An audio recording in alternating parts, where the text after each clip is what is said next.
Do what I say. It is the world that has been pulled over your eyes to blind you from the truth. It's you liberals who have lifted them up, Howard. Paul, you conservatives make a mistake. You can't afford to strangle hope in people. Without hope, people become dangerous. No, Howard. You liberals have let them invade our society. You give them jobs, political jobs. Paul, you missed the point. It's only the smart ones we move up. That makes it even worse. No, we have to move them up. If we leave a smart one in the ghetto, he might develop into a leader against us. But if we raise him up into white society, we neutralize him. It really boils down to our ability to accept. We don't need pessimism. What he means by pessimism is resistance. And that's what COINTELPRO was all about, stopping the resistance. I know you're out there. I can feel you now. I know that you're afraid. You're afraid of us. You're afraid of change. We hide it in plain sight. One of Plato's greatest works was the allegory of the cave. I feel in order to understand the political matrix, we need only to look into this allegory. We first have to open our minds to the possibility everything is not as it seems. That things we've always known to be truth may be lies. For if we can't perceive the lies we've ingested, we can't see the bars on our mental conditioning. For that is how you walk out of the cave and see the political matrix.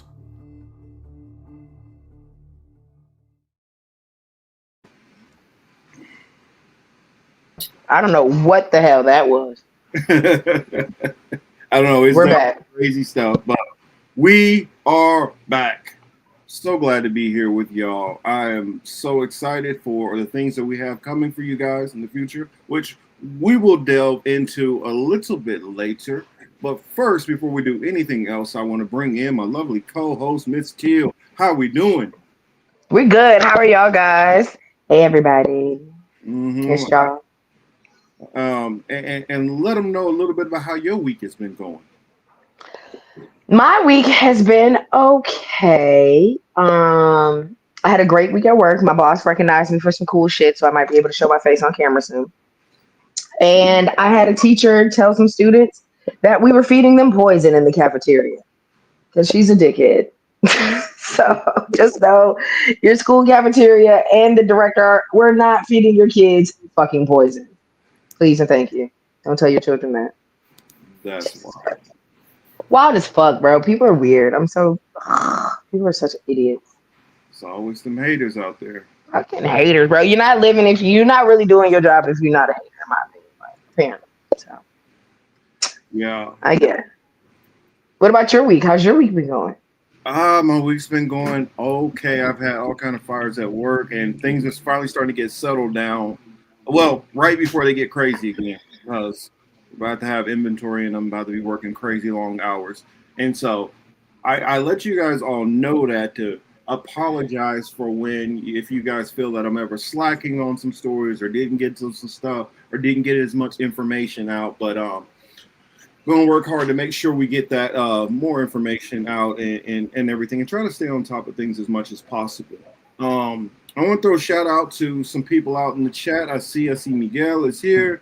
I see Extra Bullet is in the building. I see a couple other people over there. As you come in, whether it's your first time coming to the show or you're a watcher regularly, hey, it doesn't harm to just say a little quick hi in the chat. You don't have to stay going back and forth. Or if you pop in and out of the show, that's fine too. We're happy for your viewership. Whether you're here for the whole show or just some of the show, or you're just somebody coming to check us out, we appreciate you. The topics that we have to go over tonight, I kind of talked a little bit. We brought up government shutdown. I see Yonina is in the building. What's up, Yonina? Hey, Yonina. We brought up government shutdown just a little bit, but I didn't really go after it too much because looking at how history has been, I've kind of figured that the Democrats were going to buckle and the shutdown will probably be over by this time. I guess I was wrong on that. And so now we actually got to talk about what a government shutdown actually is and what it does and what to expect if this government shutdown goes on, because we're already seeing repercussions of it, as we will get into.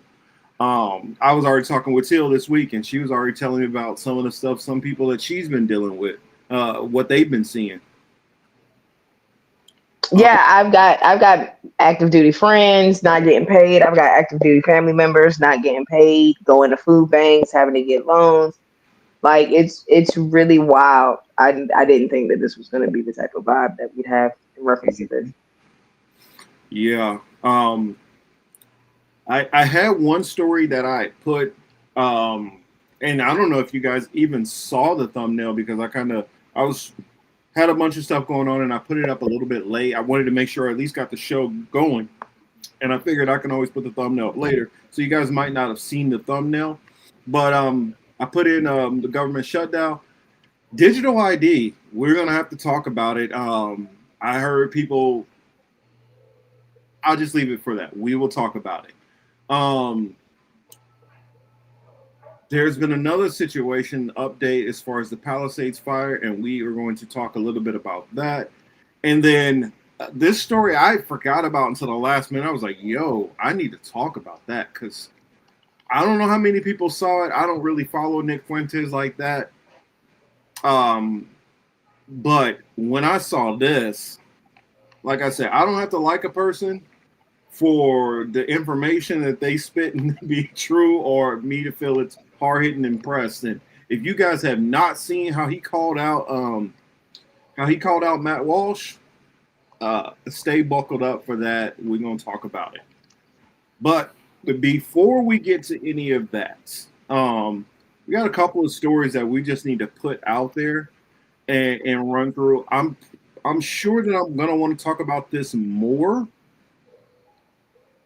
But Yonita brought up a great story that I was meaning to talk about, but I haven't had enough time to dig into it. So maybe I can bring that up and we can talk about this together.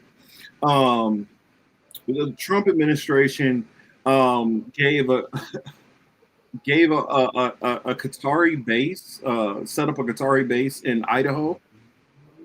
What? Yeah. And I saw Hegseth signing paper. I'm like, huh? What? What? Yeah. Let me go find that story because I was like, what the hell is this? This is probably first time in history we've ever gave any Arab nation any kind of military presence on American soil. So I was like lost for words when I saw it. I didn't know the full ins and outs of it. I didn't know the full details. So I was like, let me try to read on it, hear more on it. But just the headline alone was jarring for me. I mean, what's your thoughts, Teal? Yo, I thought we weren't supposed to do no shit like that.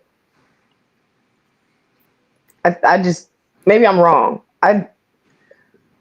Qatari? Yeah. You said? Is that a Hebrew word? No, the nation of Qatar or Qatar. Right? I'm just making sure I heard right because I want to make sure I'm not going to say that. Because when I do my research to be a bigot at times, I do really good research. You know what I'm saying? So I'm accurate. And if I'm not mistaken, that sounds a little Middle Eastern to me. That sounds a little Islamic to me. That sounds a little on the other side. I think I want to share this one. I normally would not want to share a CNN clip, but I almost want to share the CNN. You know what? Do it. You know what? I'm gonna go I'm gonna go way, way right field on this one because it talks about MAGA. Fox. I'm gonna go for CBN. Oh my God! I was about to say maybe CBN, but I didn't think maybe. I'm gonna go there. I'm gonna bring a CBN clip and see what they saying because they like what the hell is they doing? So here it is. Build a military base. When the story we're about to share with you came across our desk, I almost thought that it was fake, but no, it's not. Defense Secretary Pete Hegseth announced today that he will let Qatar build a military base in Idaho. CBN's Billy Hollowell. Billy, what's going on here? Yeah, this is very interesting. Seems pretty rare to have a foreign country essentially from the ground up build a base within a base. Now there are a couple things here that are important to understand. According to Axios and other outlets, apparently this is going to be something that is under U.S. jurisdiction. So it's not going to be as though Qatar is running this with no oversight by the U.S., but this seems to be a departure from anything that we've really seen before like it. We don't typically have other countries coming in. And let's remember, this is a country that is accused of allegedly funneling up to $1.8 billion to Hamas. And so, that's, Okay. again, there's some debate around that. But the reality is this is a group that has even been accused of being a nation, rather, a main funder of Hamas. So considering what's going on in the Middle East and all of that chaos, this is going to be very interesting to see. Does this mean America is moving closer to Qatar? I guess only time will tell. Yeah, this is a country that obviously houses Al Jazeera, which is, I'll let you make up your mind about that news station. And then there are, reports of Qatari money funneling its way to Hamas, the Taliban, the Muslim Brotherhood. Obviously, there's going to be people denying that, but just Google it. It's kind of everywhere. So to say that this country has an interesting reputation would be the most PC way of putting it. And to think that they're going to have an Air Force base in Idaho seems a little suspicious. When I first saw this, one of my friends, Noah, sent it to me. She's this girl that always sends me these really incredible articles that are hot off the press. And I thought she was kidding. I was like, what? And then I looked at the source, and it wasn't, tinfoilmamasbasement.com crazy person. It was CBS. Like, this is happening. Defense Secretary Peter Hegseth approved it. This is real. This is not a joke. This is not a parody. This is not Babylon B. This is happening. Obviously, we will be searching for more details as this transpires, as this construction begins, I suppose. But we wanted to put it on your radar because this is a pretty dramatic story. But Billy, I'll give you the last word, my friend. Yeah, a couple of other questions people might have. Why? Obviously, we just had this ceasefire that was negotiated between Hamas and Israel, and apparently Qatar was a part of that. Pete Hegseth even said some things along those lines, I believe, sort of thanking them for their role in that. But this, again, dates back to the Biden administration. Purportedly, those conversations started well before. And one of the big things, just as we close here, Qatar apparently does not have a lot of airspace because of the size of the nation to do training for their pilots. And so this allows different terrain. It's not just desert, obviously, in America here to train their Air Force. Again, to me, this signals the U.S. is making a strategic position to say we need to be closer to Qatar for whatever reason. We'll have to see where that goes. But Yeah. What the fuck? I swear to God. That's why I was like, am I reading this right? Like, what? Because when you said it today, and I was like, I don't know what he's talking about. Like, that sounds backwards as fuck. But I didn't mean to make you say, look, I know you be knowing what you're talking about, Mark. You know what I'm saying? I know you be knowing. But, bro, when you said that, I was like, I don't know what the fuck Mark's talking about. That don't even sound right. Because what the fuck? We sending money. People in Israel got paid. Our own military is still looking after our country. Them niggas didn't get paid. But Israel got paid. But we got a military base for Qatar. I'm like, what? Like, what? What would I don't get? But see, this is what I like. Maybe y'all can help me, because normally on the military stuff, I tell you guys what I think, and I have some tips, and maybe I teach you guys some new stuff. Maybe some of my former veterans out there, they know some stuff we added in. But on this one, I don't know. I don't even know what would be the purpose of them doing this. Like, I get it if they wanted to do one in Jordan, or they wanted to do one in Turkey or something like that. Idaho, nigga. Potatoes? Fucking potatoes?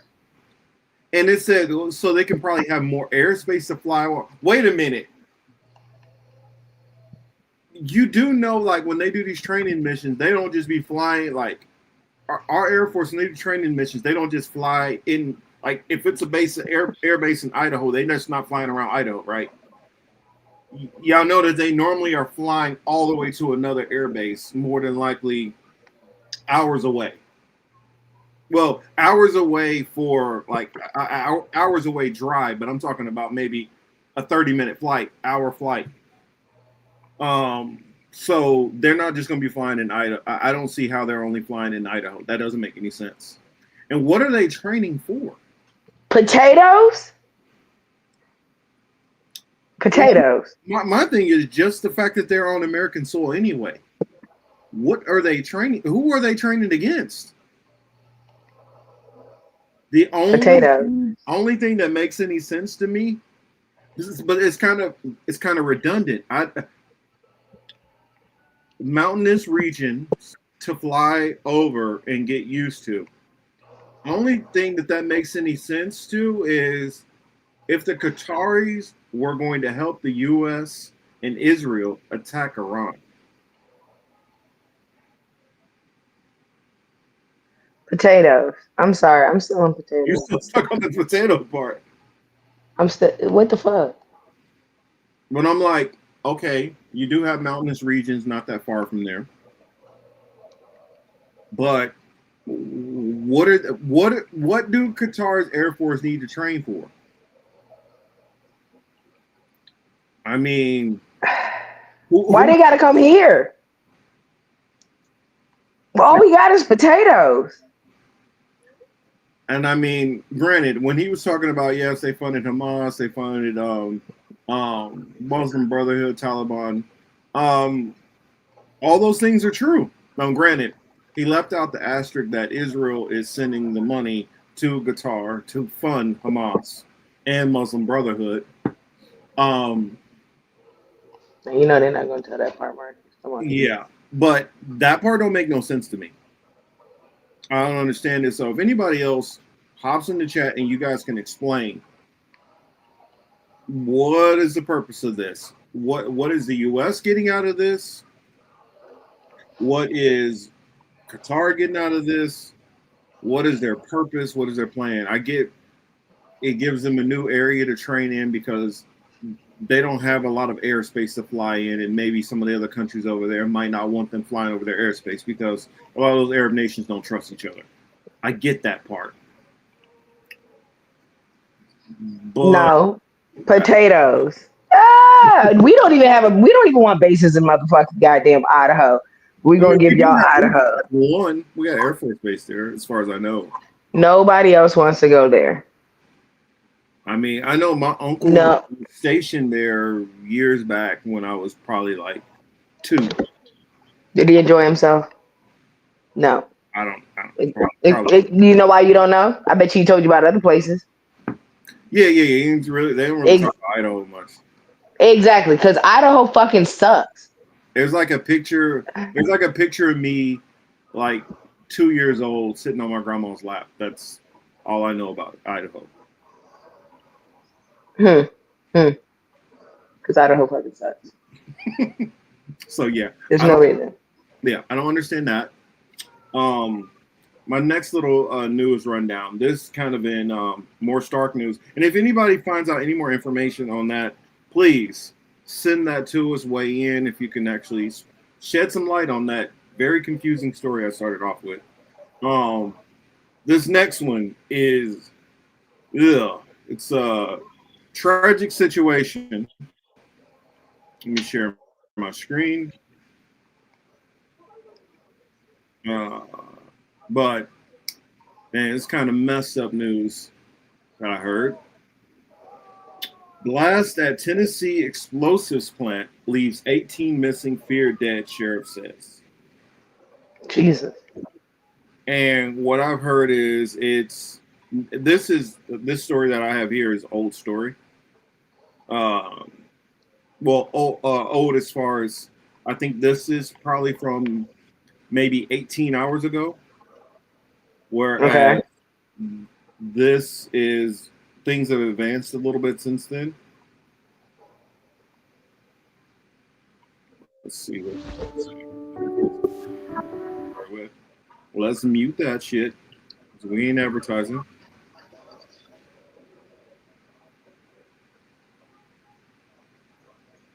wow, is there no volume to this? So I guess this is showing smoky remains of what was going on there.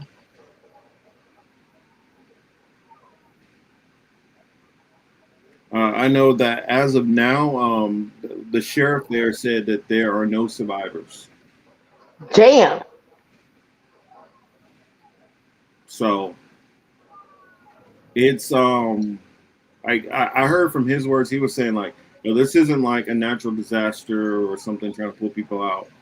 This was an explosive plant, and there's plenty of like explosive materials that are still laying around. I mean, look at that dumpster.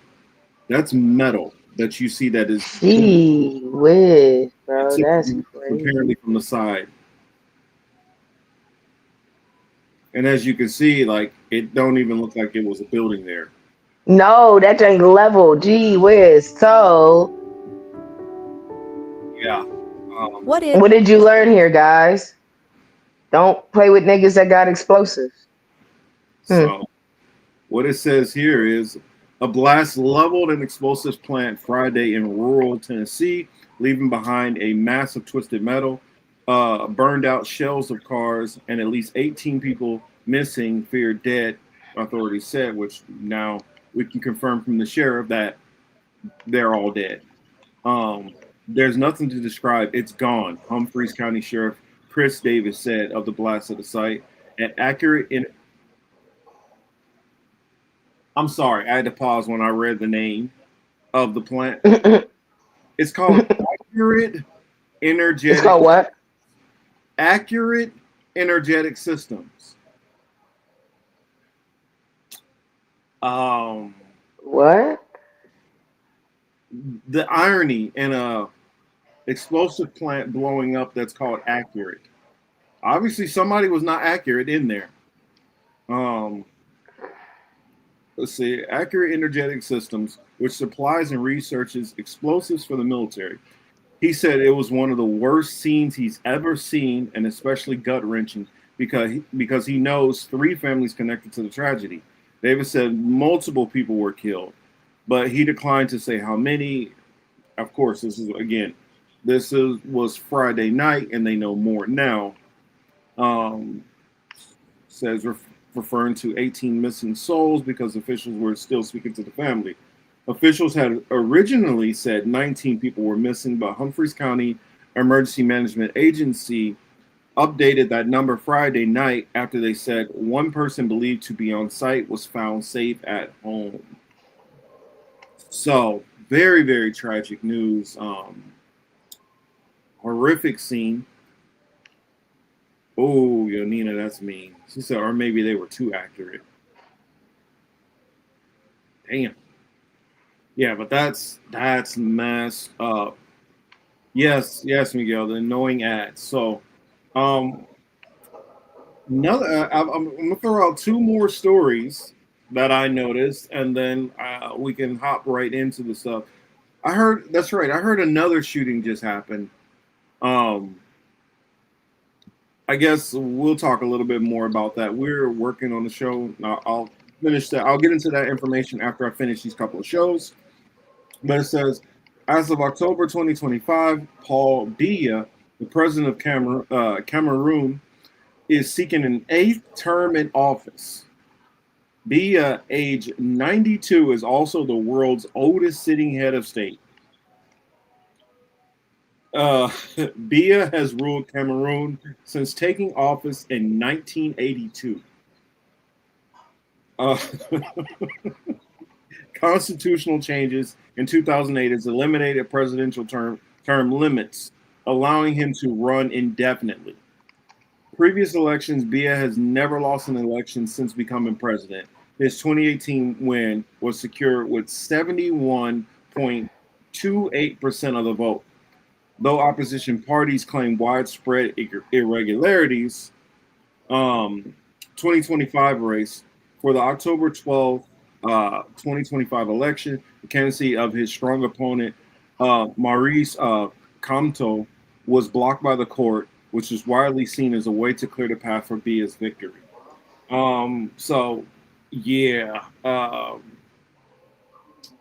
Let's see. Oh, criticisms and concerns. Bia's lengthy rule has drawn criticism, and there were growing concerns about his health due to infrequent public appearances. So there's another leader who wants to stay in power forever and never step down. Just wanted to put that out there. What do you think about that, Till? This dude has been in office since 1982. I wonder why. Not really, but I know he got friends in high and low places. I'm like, dude, go sit it down, man. You 92, go sit down. Like, really, you really still need the power that long? I mean, Yeah. come on, bro, go sit down somewhere. You 92. Actually, he probably at that point where if he did probably sit down, he'd probably die. Because a lot of them older people, once they retire, they ain't got nothing else to live for. They just start dropping. But 92, he running for another term. So I guess he's trying to see if he can make it in 96. And then what other news that I have? Oh, Evil don't die, y'all. Just want to let y'all know that evil don't die. no, the fuck they don't. Oh yeah, that's right. Let's see. Dina Boluarte, the former president of Peru, who was impeached and ousted by Congress on October 10, 2025. She has been booted the hell out of office. That's good. The impeachment was triggered by accusations of corruption and a surge in violent gang-related crime across the country. Boularte's approval rating has plummeted to between 2% and 4%. I don't think it gets much worse than that. Like they wanted this woman out. Her successor, Congress leader Jose Jerry, was quickly sworn in, and as the new interim president, he is Peru's seventh president since 2016. That's a lot of damn presidents. A lot of corruption going on down there, but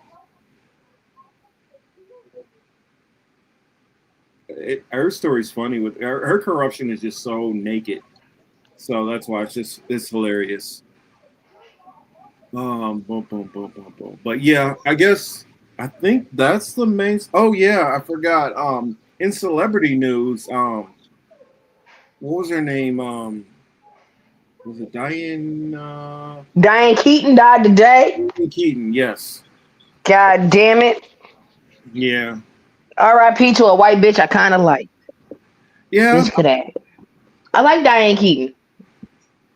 I'm like, it was cool. I'm pseudo remembering her from various movies. Mm-hmm. She always played a good mom. Like, but I'm trying to think. All right, let's pull up some Diane Keaton. She played opposite, I want to say, it's Steve Martin in one movie. They were like the parents. I know that she was in whatchamacallit, in Godfather. I do not remember her from Godfather though. I don't. You don't remember her what? I do not remember her in The Godfather, but that's Michael's wife. Diane was Michael's wife. That's Al Pacino's wife. I guess I haven't seen it in that long. I don't remember it as well, but yeah. Hell yeah. You're right. Because that was the wife he married when he got back to the States that he really didn't fucking like. He liked his Italian wife that they blew up. Mm-hmm. And she played in all three of the Godfathers too. Mm-hmm. So some of her movies, some of her fame, Something's Gotta Give. I remember her on the other side of Jack Nicholson. Father of the Bride. That's what it was. Yes, thank you. Father of the Bride with Steve Martin. Yep. See, I told you. First Wives Club. Okay. Baby Boom, Father of the Bride 2. Let's see. What's some of these other ones?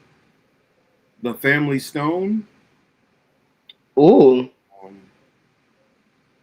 And I think that's pretty much most of the movies of hers that I recognize. I don't know. Unless there's more, I'll keep scrolling down. Oh, Finding Dory. I guess she did a voiceover in that. Hanging Up. I guess she played. Hey, how many Father of the Brides was it? 3. Yeah, she was in all 3. What else? I think that's Look Who's Talking Now. I guess that's the last one they had. But yeah, condolences to her family. I mean, she spanned a good life. She had BAFTA award, 2 Golden Globes, Academy Award, Emmy, a Tony. I mean, it bitch better as much as she was in the industry. Not to mention, come on now, it's like, come on, when you say Diane Keaton, like, I mean, she got movies going all the way back to 70s. 72 for The Godfather. So when you have an acting career, and I want to say she was acting like all the way up to like not that long ago. I think she was in a recent movie not very long ago. I thought she was going to be in like the new Devil Has Prada. Mm. I could be wrong. Now Meryl Streep up dead out of nowhere. I'm gonna be mad. Ah man. Now Meryl That's my Streep, baby. she did have a whole lot more that I definitely knew. So that Yeah, Meryl Streep. The Death Becomes Her. I love me some Meryl Streep. I love Meryl Streep. yeah. Meryl Streep's had a lot of hits. In fact, now you got me thinking because one movie of hers on my mind.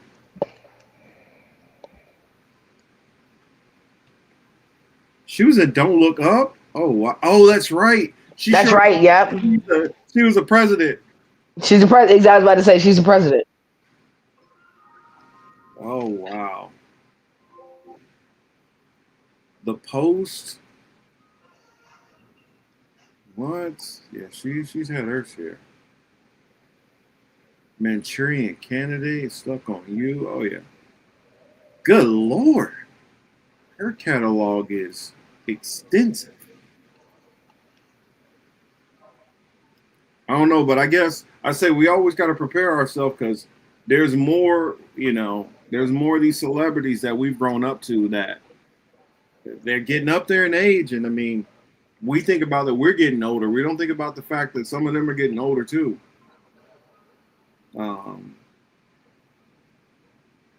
Let's see. Yonina said, because it was Tennessee, she feels like something weird happened.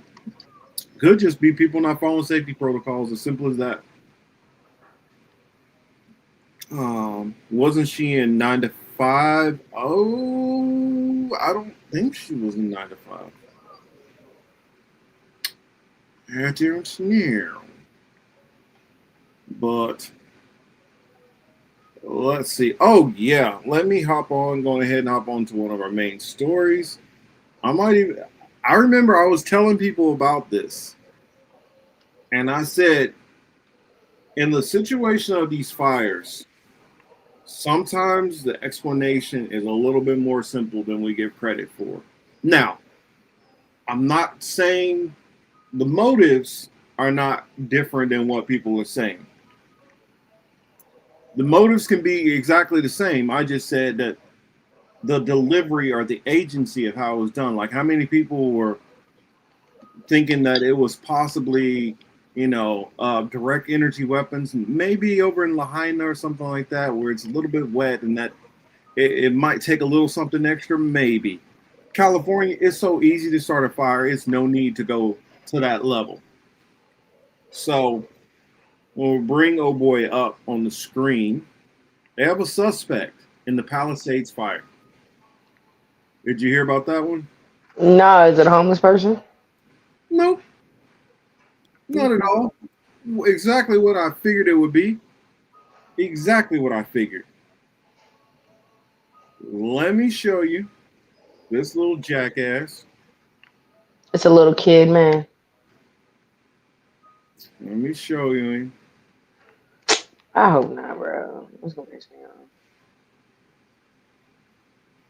Did this Uber driver start one of the most devastating fires in LA history, the Palisades fire? 29-year-old Jonathan Rinderneck was taken into custody and is charged with setting a small fire on New Year's Day that burned underground, eventually erupting a week later into the Palisades fire that devastated the wealthy neighborhood. He dropped someone off. He was in this neighborhood, and he went up to this hilltop around 12 a.m. He ignited a fire.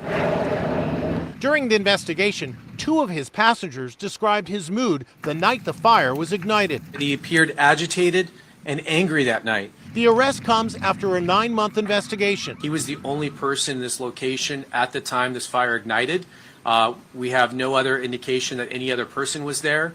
There were no fireworks at the time. As evidence, authorities cited these images he generated of a burning city via AI. They also say in the weeks leading up to the fire, Rinderneck watched a music video that shows a French rapper starting small fires. I'm in the heart of the Pacific Palisades, where the unspeakable destruction occurred. More than 6,800 structures were leveled. Now, months later, it's still a sea of empty lots. Just a handful of homes are currently being rebuilt. Olympic swimmer Gary Hall Jr. lost 10 medals when the fire swept through his neighborhood. Ultimately, being able to identify this one individual will help bring closure. At today's news conference, officials were asked if they discovered a motive. I wish we could get into somebody's head, but we can't. People do evil things for whatever reason. What the fuck did you just say? People do evil things. I mean, in his defense, the only thing I'll say is, if it is him, remember, we gotta still say allegedly. We don't know for a fact. Even if he was setting the fire, I don't think he believed or intended to burn down a whole entire area. Hey, Laney, good to see you. And I see Wesley's in the building. He says, never see the notification. It's probably my fault. I gotta make sure to get these shows together sooner, get everything up and running. So it's probably my fault. I didn't get it out fast enough. So my apologies. But this guy here, I tell people, it's like, you got to kind of understand the psyche of like people living in California. And when you understand the psyche of things, it's easier to try to make sense of some things. Now, I'm not saying that this is this guy's psyche or this guy's motivation. It is kind of interesting that he was doing AI artwork of a whole city being burnt down prior, allegedly, and watching videos of people burning fires and happened to be the only person in the area, according to these mysterious customers. Because that can always be fabricated. But if it is him, I can just tell you a couple of motivations for people out here. For people who don't live in California, don't understand California. You got people who live here who were working crazy amounts of hours to live with 4 roommates paying $1,000 a month. Huh. In like a 2-bedroom house. They literally have a roommate of somebody they don't even know. And then the other thing is, this is the other worst part. They're probably not even fucking. No, what I'm talking about. It like some random dude. Yeah, and it's like a hostel. Keep in mind, if you've never went to Europe and lived in a hostel or stayed in a hostel with randoms, you know nothing, Jon Snow. Like, imagine that you just have this random person you've never met before. It's now your roommate. And some of the people out here, they get this, you know what? Fuck those rich people mentality. You get homeless people who, some of these nights, they're not cold as like cold in most cities, but it's a little chill in the air. They decide, let me set a little fire here so I can stay warm for the night. As dry as it is in California, and one little gust of wind can be enough for you to set a fucking wildfire. Like, I used to think that whole Smokey and the Bear stuff was a little over exaggeration. Like, if you have a campfire, to make sure to watch till every ember is burnt out, I used to think that was an exaggeration. Because where I grew up, that little ember ain't about to start no fire nowhere. It's too much humidity. things have too much moisture in them for a little spark like that to cause. But when you live in an area like California that's as dry as it is, and it goes through droughts and stuff like that. I mean, California is basically a desert, which they've terraformed into a city. All it takes is for it to get super dry. Hell, it don't even have to be an actual fire like spark. It could be a cigarette butt and some wind. It don't even have to be that. I don't know if y'all saw when I shared that one fire that happened at my job. Basically how that fire got kickstarted was we had it was like basically these pieces of aluminum that are sitting there and the sun is just beating down on them. And it just happened to be dried brush that's sitting next to a pallet. But that sun just beating down on it all day long in that one spot was enough to create the heat to start a fire. No spark fire. And so it caught to that area, hit some other dry area, hit this little area, and next thing you know, right behind the whole building, you got a huge fire started, and there's not even a person there. And then also we did have, the drug addicts who sat on the other side of the building that would start fires too, but they didn't do it this time. So let's recap. You got people who say, you know what, F those rich people, I like their house to burn down. You got homeless people who, trying to stay warm, might have accidentally started one. You got drug addicts. We're out there, smoking their stuff, fall asleep, and next thing you know, an embers went somewhere. Yeah. Also, you got people who want to get rid of evidence. They go and burn some shit somewhere, and that fire gets out of control. You got people who like, you know what? F this person in particular, I want to burn down their house. You have that happens.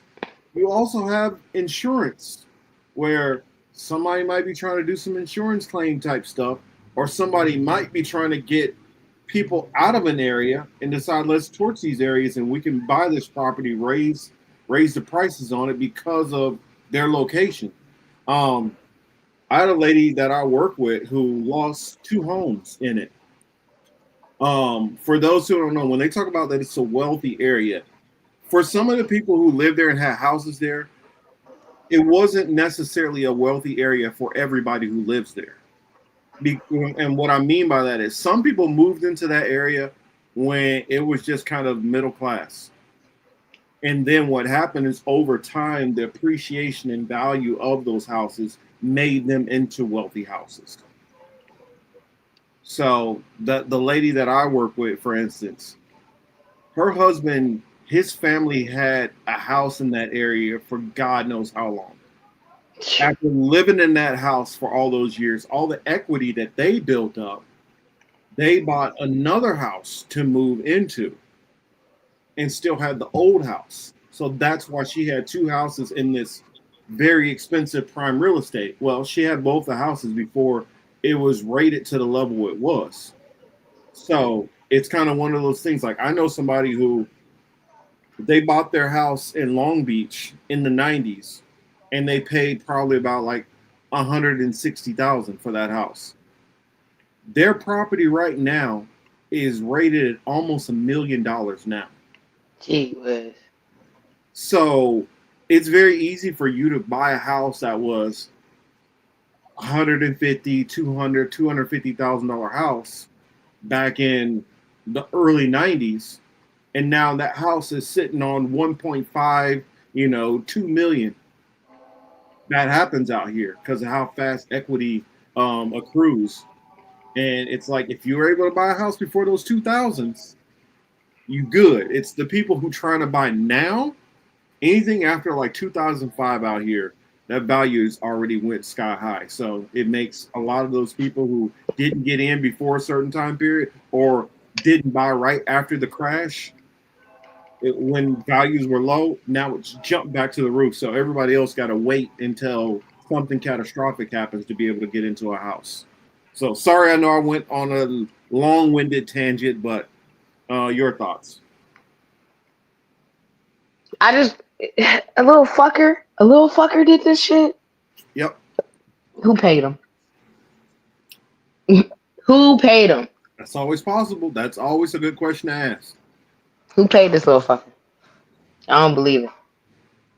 I mean, we do got what they call firebugs. There's people who get arrested all the time out here who are firebugs who just go out there just burning shit up. And that's weird too. Okay, that's a little weirdo shit. Different areas, you got all these other different problems and headaches and different types of people that you don't have everywhere else. You're a weirdo. Oh, it's a lot of weirdos out here. That's sad. That's like, oh, I know. I've stayed in California for like a week. It's called the land of fruit and nuts for a reason. Ooh, child. Ooh, that's a good one. What? Fruit and nuts? Yep. That's funny. I didn't know that. I didn't know that was a good nickname. A little double entendre. Yes, they do have their fruits out here, and they do have their nuts out here because pistachios, like pistachios is from out there. Yeah, like I think Iran is number one in the world for pistachios, and then right after it is California. Damn. That leads into a lot of the controversy about that family who they have the whole pistachio farm, and basically they decided that they wanted to compete against Iran. And I don't know. Are you familiar with that family? They're 1948ers. Yes, and they're very, very, very pro-Zionist. Oh, no, yeah. And so they hate the nation of Iran. So they figured a good way to help crush Iran, because Iran, one of their major exports was pistachios, that they would grow pistachios here in the United States and basically cut into their margins. What? Yes. Yeah, I'm trying to find what is the name of that family. Pistachio family, California. They're well known out here. I'm just blanking on their name.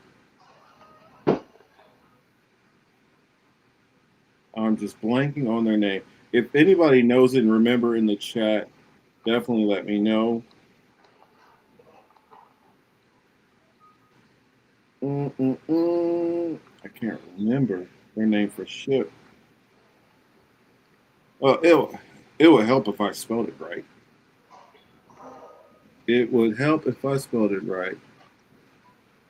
Man, the good thing I don't have a spelling bee today to try to spell that. Okay, the Resnick, that's what it is. The Resnick family.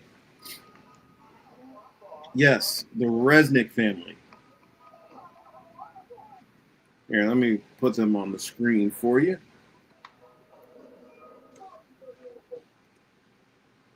Resnick family. And let's see.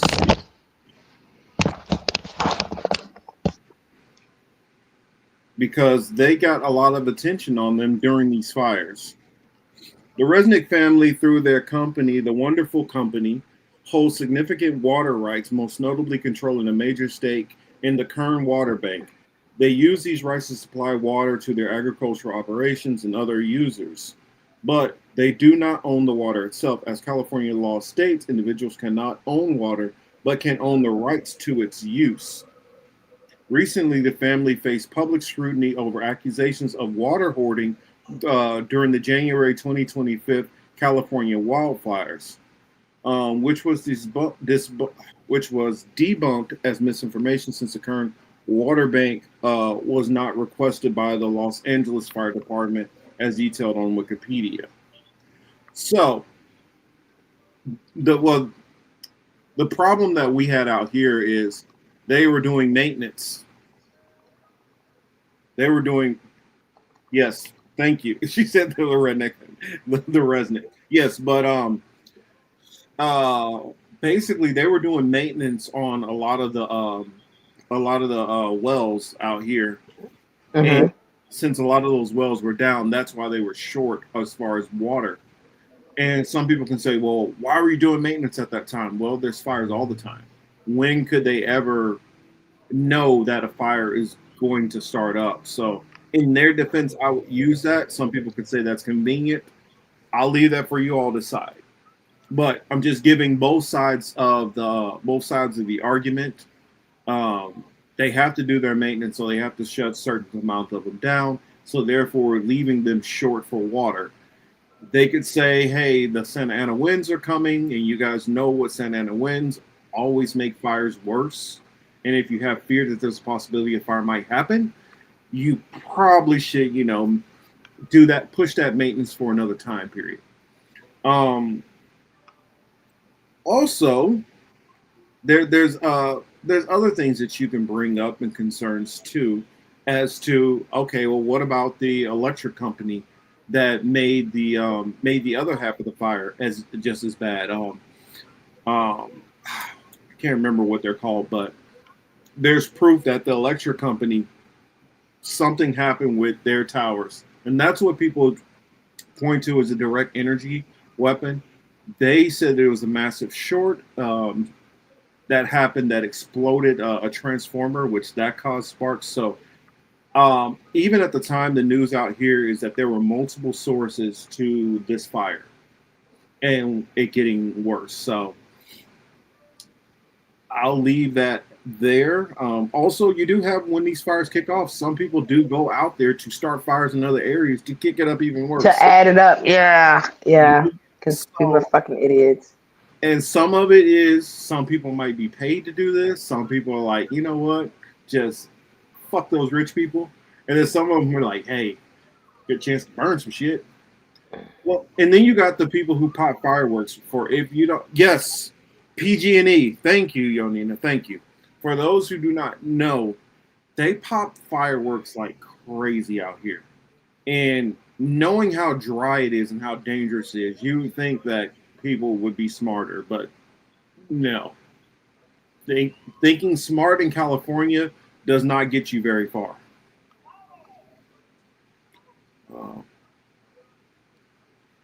Pistachio milk is pretty good. That, honestly, the Wonderful Company, they're probably the ones who are making it if you do get it. They are that dominant. They said they are that dominant. Yeah. In fact, let me pull up a little bit more information about the Wonderful Company.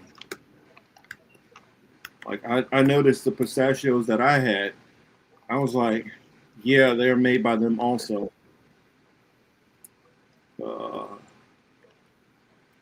Let's see.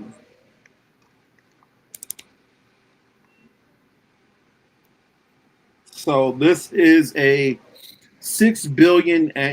Their revenue is around $6 billion annually. Damn. We need to get into the nut company, man. Mm-hmm. You know what I'm doing. So that whole part of the fruits and nuts, this is the nuts part. The fruits parts is, of course, the strawberries and the wine, because there's a lot of wine that's made out here also. Yeah, the wineries are crazy. Martha's Vineyard. When you got the strawberry fields, I mean, like like if you're going through LA and you head up to like near where the Getty is and stuff like that, up not far from like Hollywood and all that, or you could just take the PCH right on up and past Point Magoo, come back down. If you're in that whole area, there's giant like fields that you'll find of all kind of different fruits and veggies. And I mean, that's when they talk about people out there in the fields picking strawberries for like $30 an hour. $30 an hour Yeah. to pick strawberries? Mm-hmm. Once again, I'm in the wrong industry. Hey, I'm telling you, you will want that job. You would not want that job. Well, at least it's not the one that we looked at in Mississippi that was doing it for like $12 a fucking hour Yeah. with a master's degree in agriculture. How the fuck I shit is mean, that? but $30 an hour in California is the equivalent of making like $15 an hour in Virginia. Oh, Jesus Christ. No, I'm good on that. Never mind. That's what I'm saying. It's probably okay. Okay, I'll give it a little more. It's like making $17 an hour. So it's enough where you could take care of yourself. You could pay some bills, but you definitely not rich by far. And you were out directly in the heat, no shade, just in the sun for like 10 hours a day, 5 days a week. So that's what I'm saying. It's tough work. That's the reason why you don't get a lot of people wanting to do it. And so skipping to another situation from that, when they start talking about, well, we need to get rid of these undocumented. You get rid of the undocumented who are picking fruit and all that, you're more than likely going to have to raise those wages to like $50 an hour to get Americans out there. And then if you do raise it to $50 an hour to get Americans out there, how much do you think that stuff's going to cost in the grocery store? I'm just saying. I am just saying. Oh, and since I do see our friends in the chat, one thing that, oh, I'm sorry. Is there anything you want to say before I start going to another subject? Oh, no, that's you good because that's insane to me. Since I see our friends in the chat, I want to let you guys know that with the Undercurrent, which stars Lainey and our good friend Uncle Warren, we are working on a collaboration with them. I'm happy to bring you guys this news that we're going to be working on different stories, and you guys will find out more later.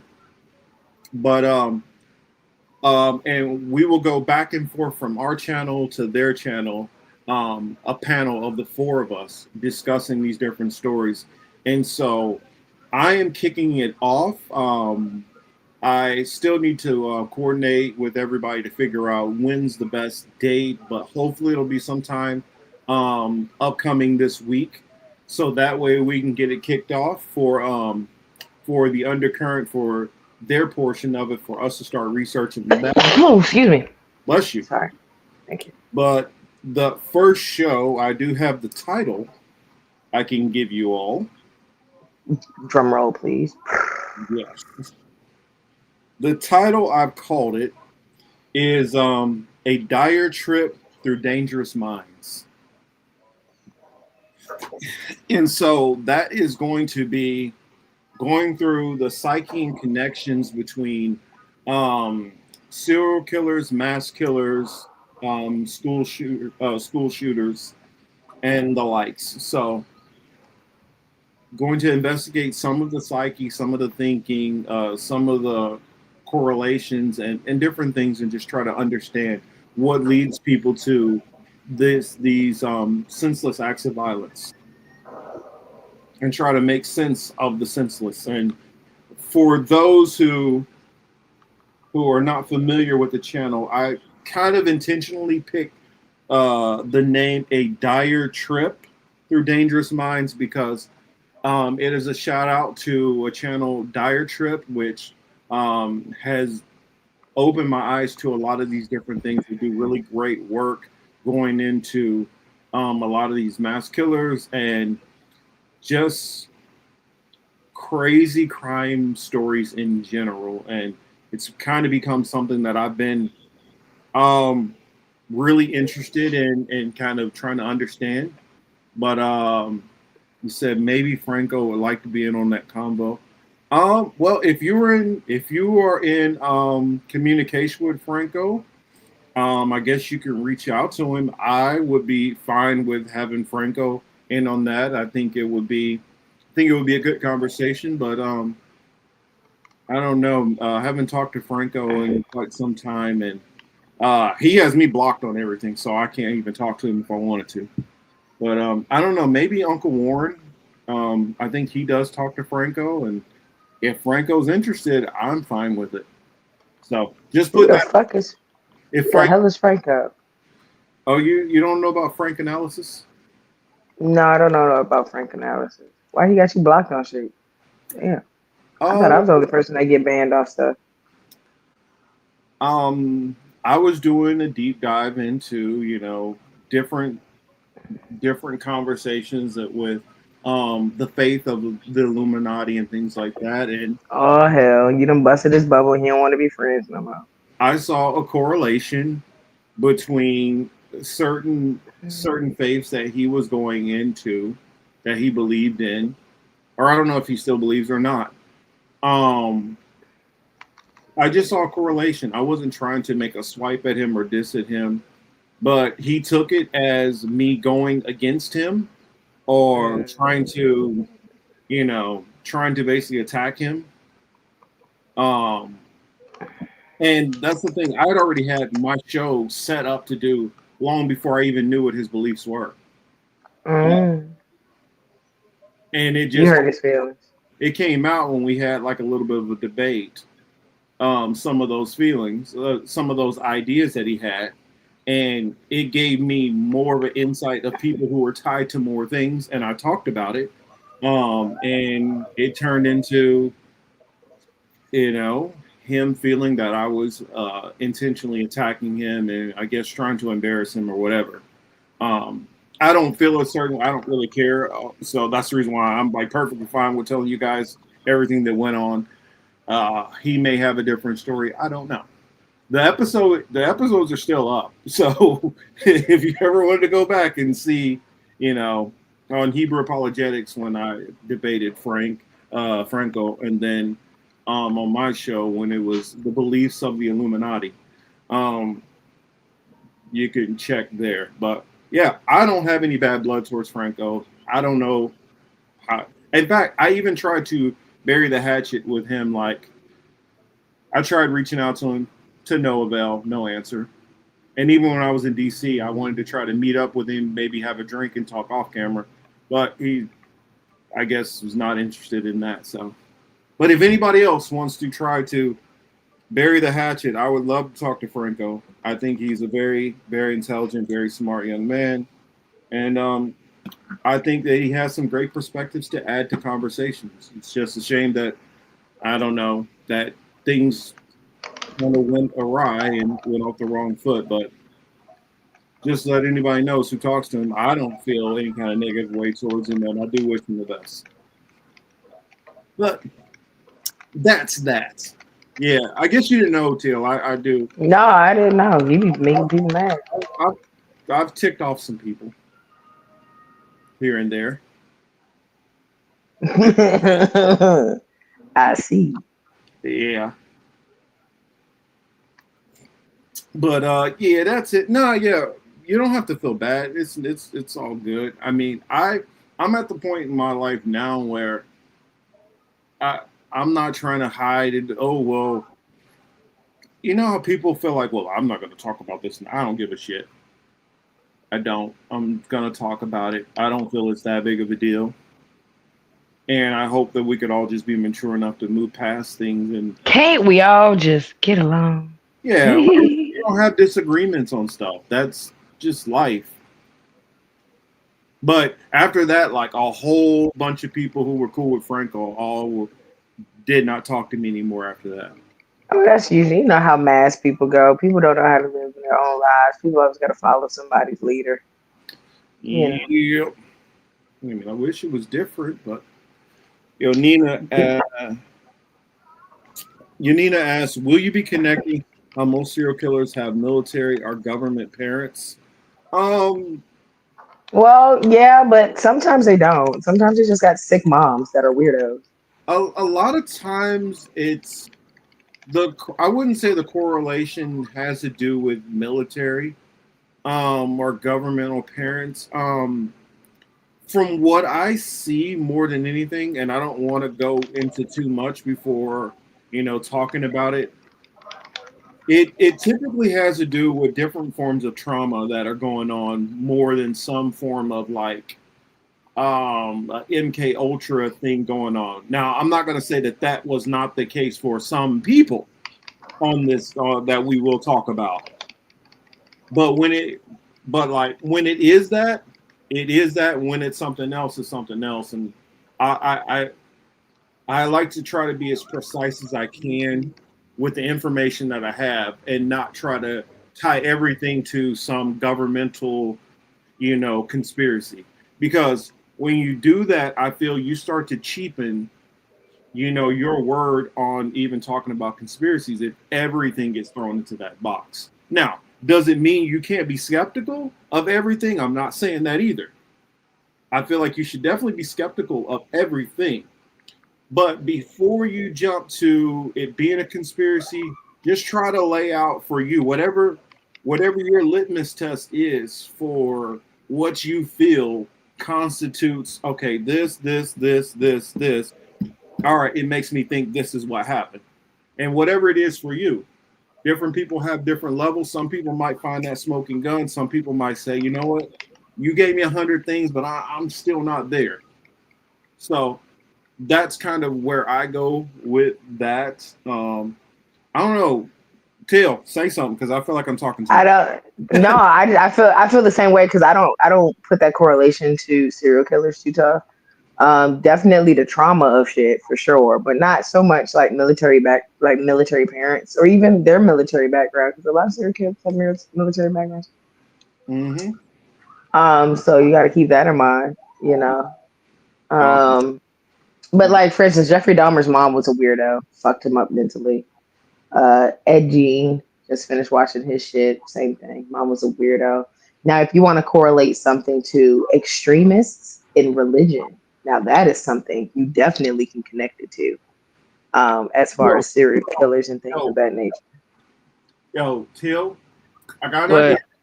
Hey, y'all are seeing my brain work in real time, so relax a little bit, okay? Because I can kind of nerd out and geek out a little. But I just came up with a great idea, and I don't know if y'all are interested in seeing this or not. I might do this as a recording and upload it. But since Teal has just watched the Ed Gein thing, I've done quite a bit of research on Ed Gein, and I'm right now watching Monster also. Would you guys be interested in seeing us do a breakdown on Ed Gein and on the recent Netflix special about Ed Gein? Because those are two different things. But I don't know. That's just what I don't know. Would you be interested in doing that just on Ed Gein? Yeah, I'd love to. I liked Ed Gein's story, because I felt bad. I don't think the way they depicted him was very well on the monster thing, in my opinion. That's based off me. That's based off me. You know what I'm saying?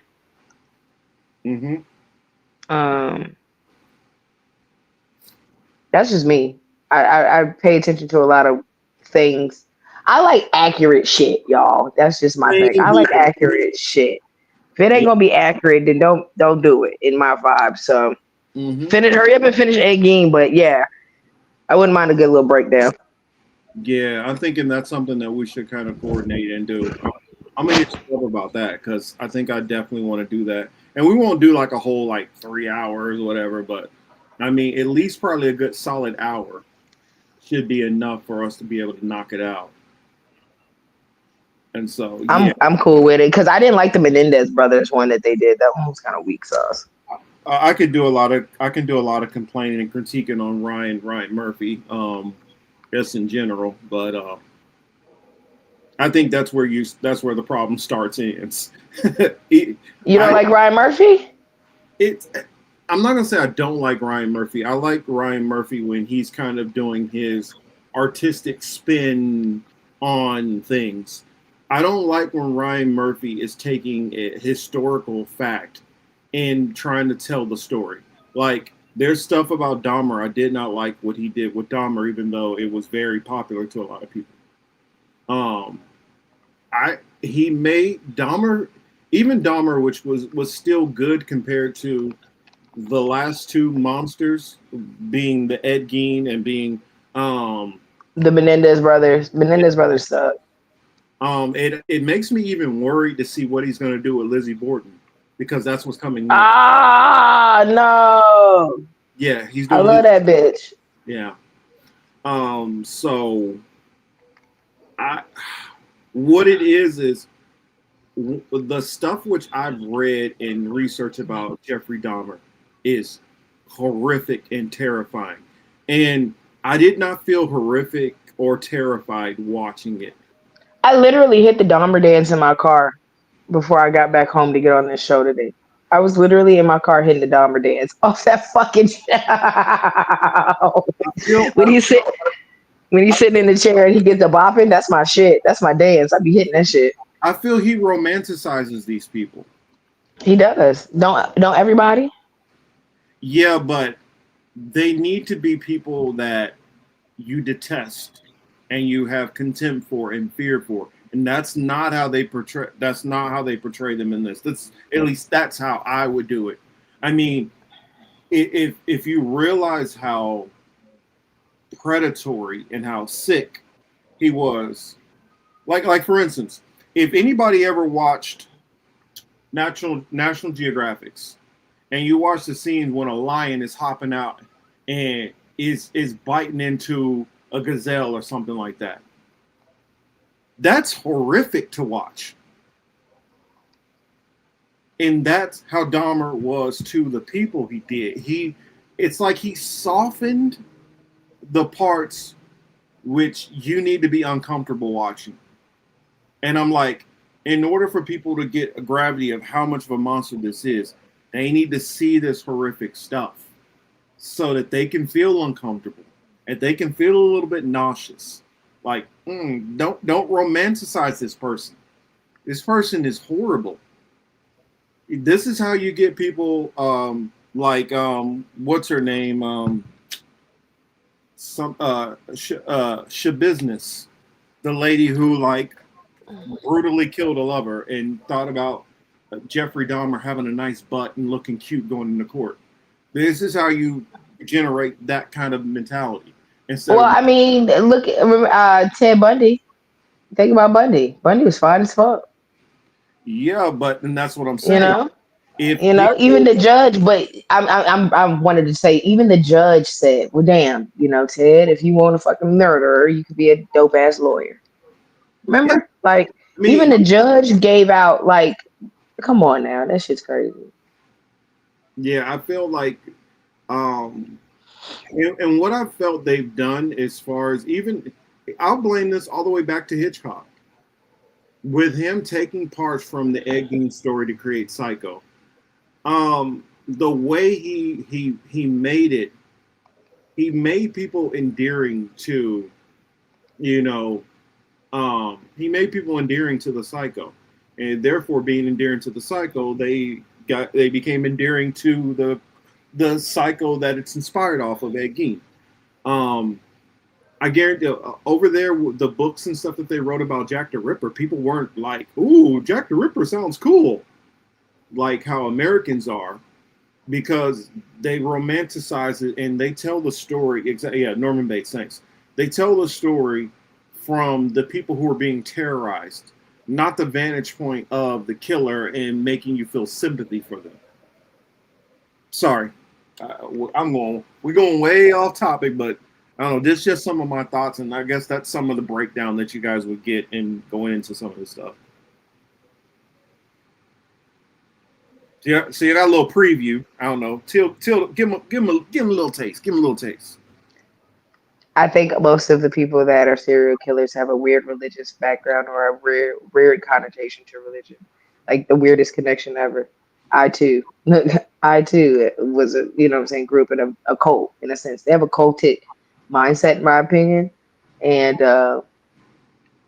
yeah, man. I just be thinking like it's always somehow some way. It's like, I mean, even Ed Gein's his mom was crazy, wicked crazy, but she would tell him like, women are evil, women are full of sin, da da da da da da da. You know what I'm saying? What are you talking about, lady? Mm-hmm.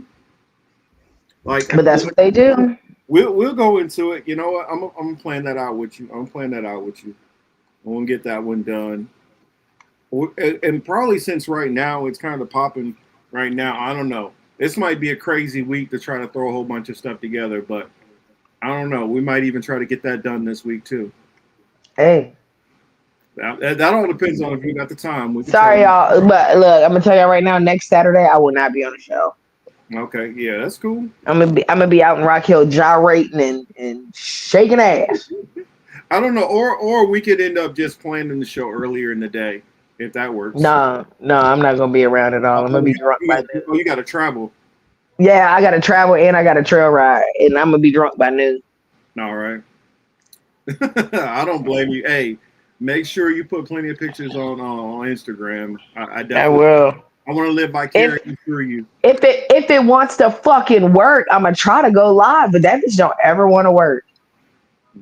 I guess now I have the ability to go live on TikTok, and I haven't been back on TikTok in a while, but I don't know. Yeah, I'll go into more, but if y'all get Yonina trying to get more questions, will you cover that? I will talk about. I won't say exactly what we'll talk about on that show. I just know that because we're gonna have 4 different perspectives. Teal has a certain angle that she's coming from. I have an angle that I'm coming from. Warren has an angle he's coming from. Lainey has an angle she's coming from. And I can tell you that you guys are going to get an abundance of information and abundance of information of psychological breakdown analysis, and I think it's probably going to be different than anything you've seen anybody else put together on a topic like this. So I definitely recommend it, and hopefully more people will check this out and see what we put together. So that's all I will say on it. I will leave it at that. No more questions on it. But anyway, let's get to a topic that I've been kind of loosely talking about for years, but now it's reared its ugly head again and stepped forward in a way which we all assumed it would get there, but we never knew when, but it is here now. If you guys don't know what I'm saying or talking about right now, I am talking about digital ID. Fucking Digi ID. It's here, y'all. UK started it. Yay. So, there was a speech made by Keir Starmer. And for those who don't know, he's the current Freudian slip, prime minister. But I mean, I guess some of them you could call the crime minister. Anyway, he talked about, putting out the digital ID. And I heard I've seen a couple of different clips. Of course, Albert Bourla and other people talking about, well, if we would have had this, we have like, I don't know why I started to do an Albert Bourla voice, but he started talking about a pill or something that they could take, a pharmaceutical that would have some kind of tracking to let them know that you've taken this pill. I saw another guy that talked about vaccinations. That how do we know if people have been I don't know. I think you sent me this deal. Mm-hmm. How do we know if people have been vaccinated or not? And we need to know about the people who are vaccinated, who's unvaccinated. But what the fuck? Why? And then I've heard, of course, in some of the circles that I travel in, as far as people of faith, I've heard some within like the more evangelical side start talking about the mark of the beast. This is signs of it. And on the Hebrew Israelite side, I've heard them talking about it also. Some of the titles saying, is this the mark of the beast or not? Question mark. I don't know. Here, I'll give it to you and hold back a minute. I think it's the mark of the beast, but I just find it wild that like as I was looking for articles for this today, like I originally saw it on my Google feed for like my day, and it was like it was our news first. Let's do American news. It was like American news, and it was like Robin Williams' daughter asks that people don't send her AI videos of her dad. And I was like, damn, that sucks. And then like the next article is from the UK, and it's like universal, like digital ID started here in the UK. Then the next thing I clicked it, and then it like expanded into like 3 different articles. And there's a documentary of this Asian lady, right? And she's like, yeah, my mom snitched me out because she was a loyal communist and I did 11 months in jail. Bitch, what? And then it goes, yeah, my friend retweeted my tweet. And when he went to go use his bank card, they said he couldn't buy his shit for a week because they locked his bank account for a week because he retweeted my tweet. And that's when I went down my rabbit hole of what the fuck is a digital ID? And why are they trying to push it? And like, what is going to happen? And I already knew like, it was a Manchurian Candidate. What the fuck is it? Is it Manchurian Candidate? No, it's not Manchurian Candidate. Minority Report. There it goes. Motherfucking Minority Report. Now, Steve and I've always talked about in reference to Minority Report, like how they're going to turn around and hit us with the premeditated murder charge and shit. But like premeditated, like we stopped you from murdering somebody because we knew you were going to murder somebody shit. And so I'm like, damn, we're really there. We're really at a point where they about to start hitting us with did you think about robbing this bank today? Well, bitch, you locked my car for 2 weeks. What the fuck? And we've been seeing, it step towards it, get closer and closer towards it. It's sick. It's really sick.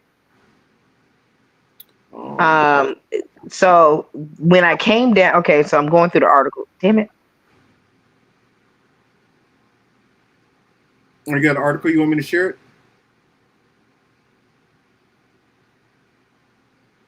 Yeah, I can put it on the screen if you want. Can you not hear me? Can you not hear me? Could you hear me? I hear you now. Oh, fuck. Okay, let me not close the window out. I was talking to you. Yes, go ahead and put the article up real quick. Do you see it? Do you have it? Did you share it with me? Or what is it? I can look it up.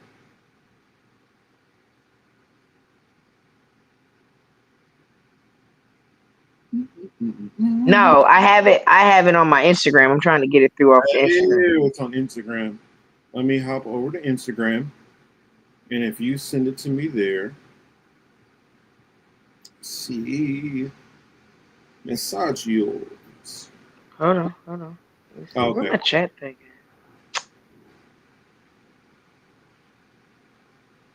Somebody got locked up over here too. And in the UK for stuff they posted. Hell yeah, I'm about to get knocked off. Ooh. I don't know if that works if I put it in the chat, but I tried it. Oh yeah. Put it in the private chat. That works. Okay, here we go. So that if that video pulls up, that video right there is the one where I talked about her mama snitched her out and shit. And I'm pulling up the second article right quick. So hold on. All right, so yeah, let me hop back over and let's put this on the screen and I'll share it. And I'll give you time to send the other one to me.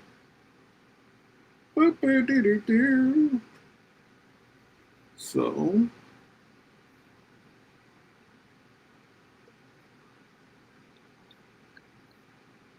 reported me to the authority. So my mother was a loyal communist anyway. So I was grabbed there and I spent 11 months in a cell with 7 guards 24 hours watching me. A friend of mine once retweeted I sent something in tweet. He copied my tweet and sent from his tweet. I forgot what it was. It was very mild. And next day, he went shopping, said, no, sorry, you can't shop because your bank account is suspended for a week. So that's how they control you.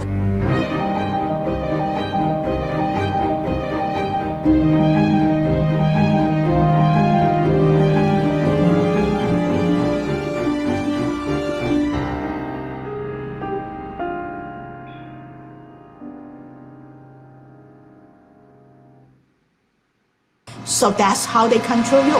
My mother. Wow, that's wild.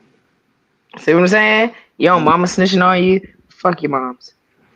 Fuck your I mom. mean, that's what I see, and it's kind of funny. They named that God complex, which All knowing, all seeing. actually, let me see if I still have that video. I want to pull up a video which I did. Did I do it? Is it on this channel? I think I did it on this channel. Let me see. Yeah, I think I did it on this channel a couple years back. Let's see my shorts. That's just a random short. Let me back that up to my videos.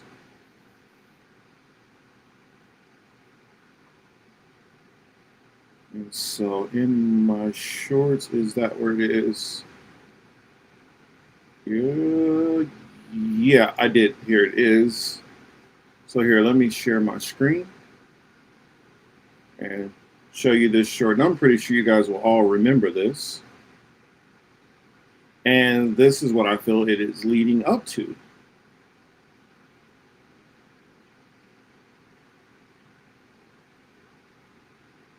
This video here. No matter what lies she tells. That's not the right video at all. Why did it play that one?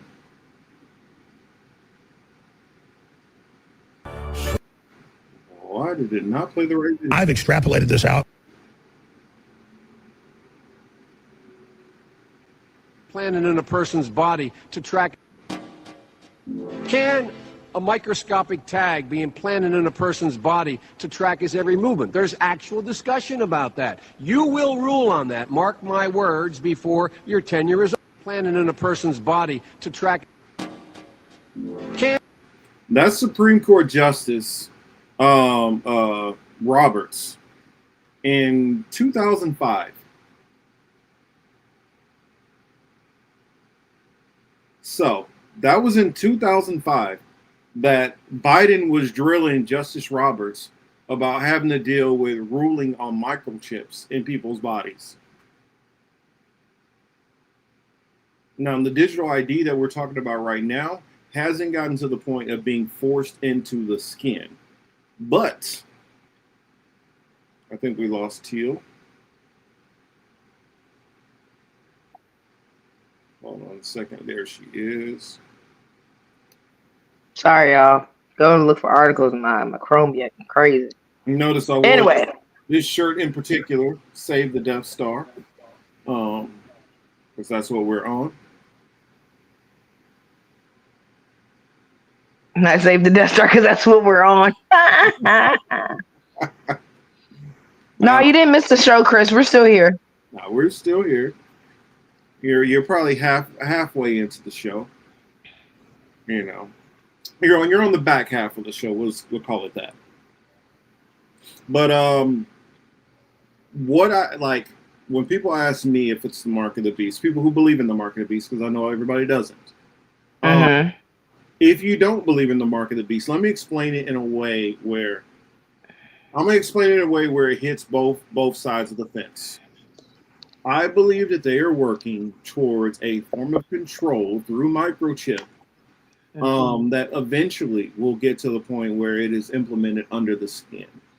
Where that will be implemented, whether that is in the head or in your hand, I believe we're going to get to that point. And now, I was kind of doing I remember back in the day, a lot of people were saying that they believe that the barcode that you see for pricing was the mark of the beast. I would say, speaking back on the religious side of things, I believe that was the first step of it. Now, switching back onto the secular side again, I believe that the barcode was leading to this future, which they already pre-planned, that they wanted to have this form of control. Now, I believe that the barcode was the first thing. Once they got everything barcoded, then that was a way to track objects, things for sale. Next, once you move from tracking the objects and things for sale, you started to open everything up to the option of being able to be paid for with a credit card. Through a credit card or debit card, that is something that can be tracked with a name and everything. So that's a way where your sales can be tracked a lot easier and itemized. With the check, you can do that to a sense, but that's kind of a wonky way, and that's still kind of old school. But with the debit card or credit card, that's kind of the next little step from a tie-in with the barcode and it's being put together.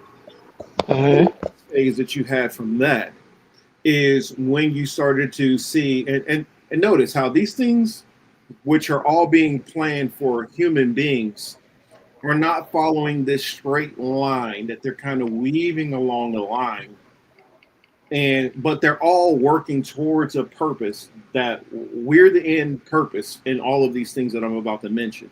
Next thing you have, which happened probably around the same time as barcoding, because barcoding came in, I want to say around into the 70s or whatever. You had microchipping. You had RFID tags that went into animals. That you had that pop up and arise into the 70s. Fast forward and step away from RFID chips back to the credit card, the little your chip that goes into there. That's a form of tracking and monitoring also, an eventual way to be able to control, purchase and sales. Now let's to the next escalation. This one, some of these things are tested in a certain ground. And so you can test on animals, but you can't really test on the population as a whole so easily. So what's the next way to test if you can't test on the population as a whole and you need human trials and human testing? Military. Yeah. While I was in the military, I remember when we were the first divisions where, in order for us to eat at the chow hall, we had to use this meal card that had a chip in it. And so that monitored our meal. Also, they put our dental records on it. Eventually, they put our medical records on it. And if you see now what the service members have, they don't have that green ID card that I used to have. They have what Now they got that touch card. Yeah, they got those gold plated jobs. They got the cat card that has a chip in it. Now that not only has whatever meals and all that stuff on it, that has your dental records, your medical records, and your service record on it. So all of the things that you need in the military, that has all of that information on there. Any kind of trainings, whatever that you did, any disciplinary, all that stuff is on that one chip. There's not having to go to PSD. I think it was PSD. It's been a while since I was in the military. So, but anyway, going to admin and being able to let me get their file and looking at a paper file. Now all this stuff is digital. They can punch it straight into a computer, look all that information up. Now, what happened? That same chip information eventually went into cell phones. Now, cell phones can track your movements. Ooh. And so now they already have a way to track your sales, track your spending, track your money. Now a way to track your movement. And then that also came with the cameras that you have everywhere. Whether that was light cams, whether that was ATM cams, whether that was CC cameras within department stores and all that. Okay, next phase from there. Now you have updated technology on our phones which track what we say, track what we do, track locations by towers and all those different things like that also. And now the systems keep streamlining more and more. So with the digital ID card, that eventually gets to a point where Now we can coordinate all of those things together. And then you started to have what'd you have a couple years back that got a little splash but not much attention? You had people who were getting chipped. Those people were getting chipped and like, look how easy it is. I don't need keys anymore. I go straight into my car. Oh, I forgot one other thing besides the chip. Once they started going to key fobs, not a key anymore. That push to start shit. So now the push start, now I can be able to stop your car because of the chip. I can remote access that. OnStar and all these things allow for your vehicle to be controlled. As it starts to get to more automation, and you see how people are like, "Oh, look at that cool feature! The car can parallel park for me." Child, Well, that bitch will parallel park your ass at the police station. Bingo. So what you're seeing is an advancement. Like a lot of these other like sci-fi movies talked about these police states, and they showed it as in these militaries who are walking around policing the streets, controlling people, and not allowing you to go anywhere and checking IDs and all that, and are not going to have to do it to that level. Now, they still will, because there are going to be those who are going to need a little extra force to stay in line. But what they're going to do is be able to use that to track. And when you start talking about the whole pre-crime and all that stuff coming in, we had a show called APD that came out, and it was showing how they were using technology to catch criminals. There was another show that came out, Person of Interest, which from the intro, that's where I use that little clip from, where there's this giant machine that's policing and tracking everything. We already saw another thing with the movie Will Smith and Gene Hackman, Enemy of State. And then as Till brought up, Minority Report. All of these things are coming to play for this authoritarian crackdown. Now, from the secular world, they will see it as, just an authoritarian crackdown with a lot of technology. From the faith side, it will be all of these things are the perfect explanation of the mark of the beast and building towards that eventual mark of the beast. Because as it gets to the point of simplification, it always talks about that hour of temptation. That hour of temptation is, it's not going to be all of a sudden, it's not going to be like from nothing, hey, here's the mark of the beast. No, it's going to be where everybody as a whole society has gotten to the point where everything has been streamlined in a certain way, where now you already have your digital ID card. Now you already have your banking is set up this way. And now we're the cashless society, where every transaction is tracked. There's no under the table shit anymore. Once all that stuff is there, then every single thing will be able to be put in place. So all your buying and selling will have to be done by this chip or ID card or mark. So thank you for allowing me to lay out my little sermon there. But no, for sure. But you're right though, because that's exactly what they're planning. Like, shit's sick. After seeing how that lady's mama did her, damn right. No, that's crazy as hell. That lady said her mama snitched her out, bro. Her mama snitched her out. I want to read this comment here from Kevin. Interesting comment. He says, "Hi from New Zealand. Hello, glad to see you from New Zealand. About 1974, aged about 20, the mayor's son warned me that I had been hypnotized by the police hypnotist. This is because I used to drink quite a bit of beer back then and had Asperger's. I believe that. I've definitely always believed in mentalists and hypnotism. I just think that people have focused on these things in the Hollywood sense and don't realize how they work like in reality. It's kind of like how some of these people's defenses fall apart in court when they try to pretend that they have DID, which for those who don't know what that means, dissociative identity disorder. So some of these, like for instance, plenty of kids who sit there on video games all day long, and some of us who maybe have had some of that time period. You ever think about when you're playing a video game like on a Saturday, and you started at like 10 o'clock in the morning, and then you look up and it's 4 o'clock in the afternoon?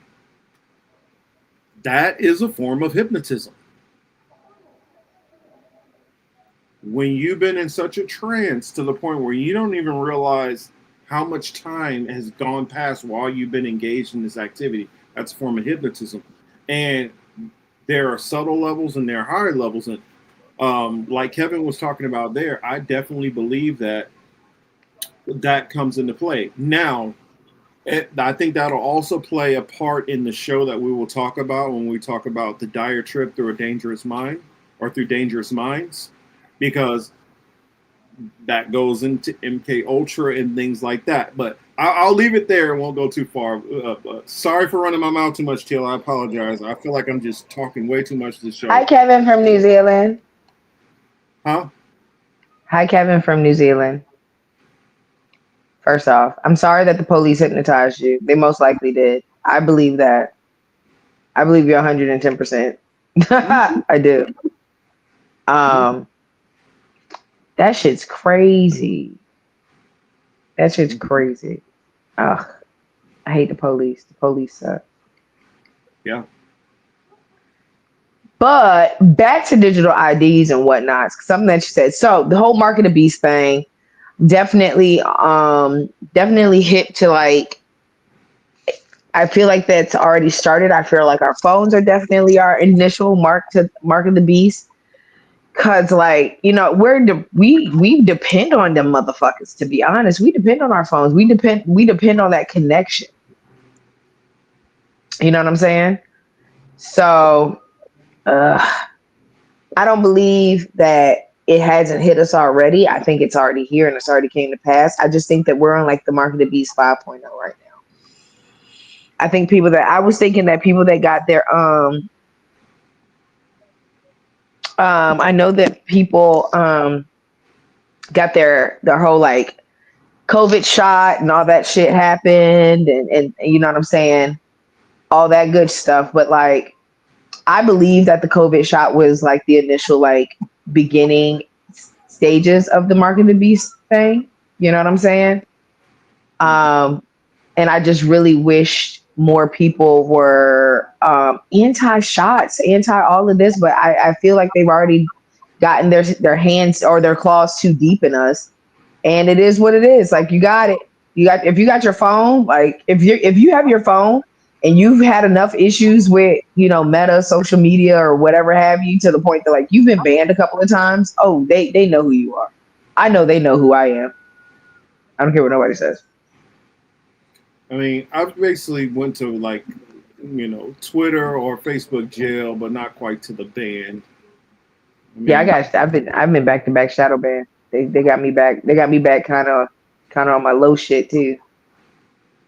Yeah, I just think that we're seeing this is just another ratcheting up, and I think it's going to get to the point where they've tied all of these things together to a point. Like, I remember like really worrying, you know, with a lot of that stuff that was going down during the lockdown stuff, because I was in one of those states that pushed really hard, like not to the level like that Kevin experienced in New Zealand, because I heard some wild stuff that was going on in New Zealand, and you know, heart goes out to all the people who had to like try to suffer through that time period over there, but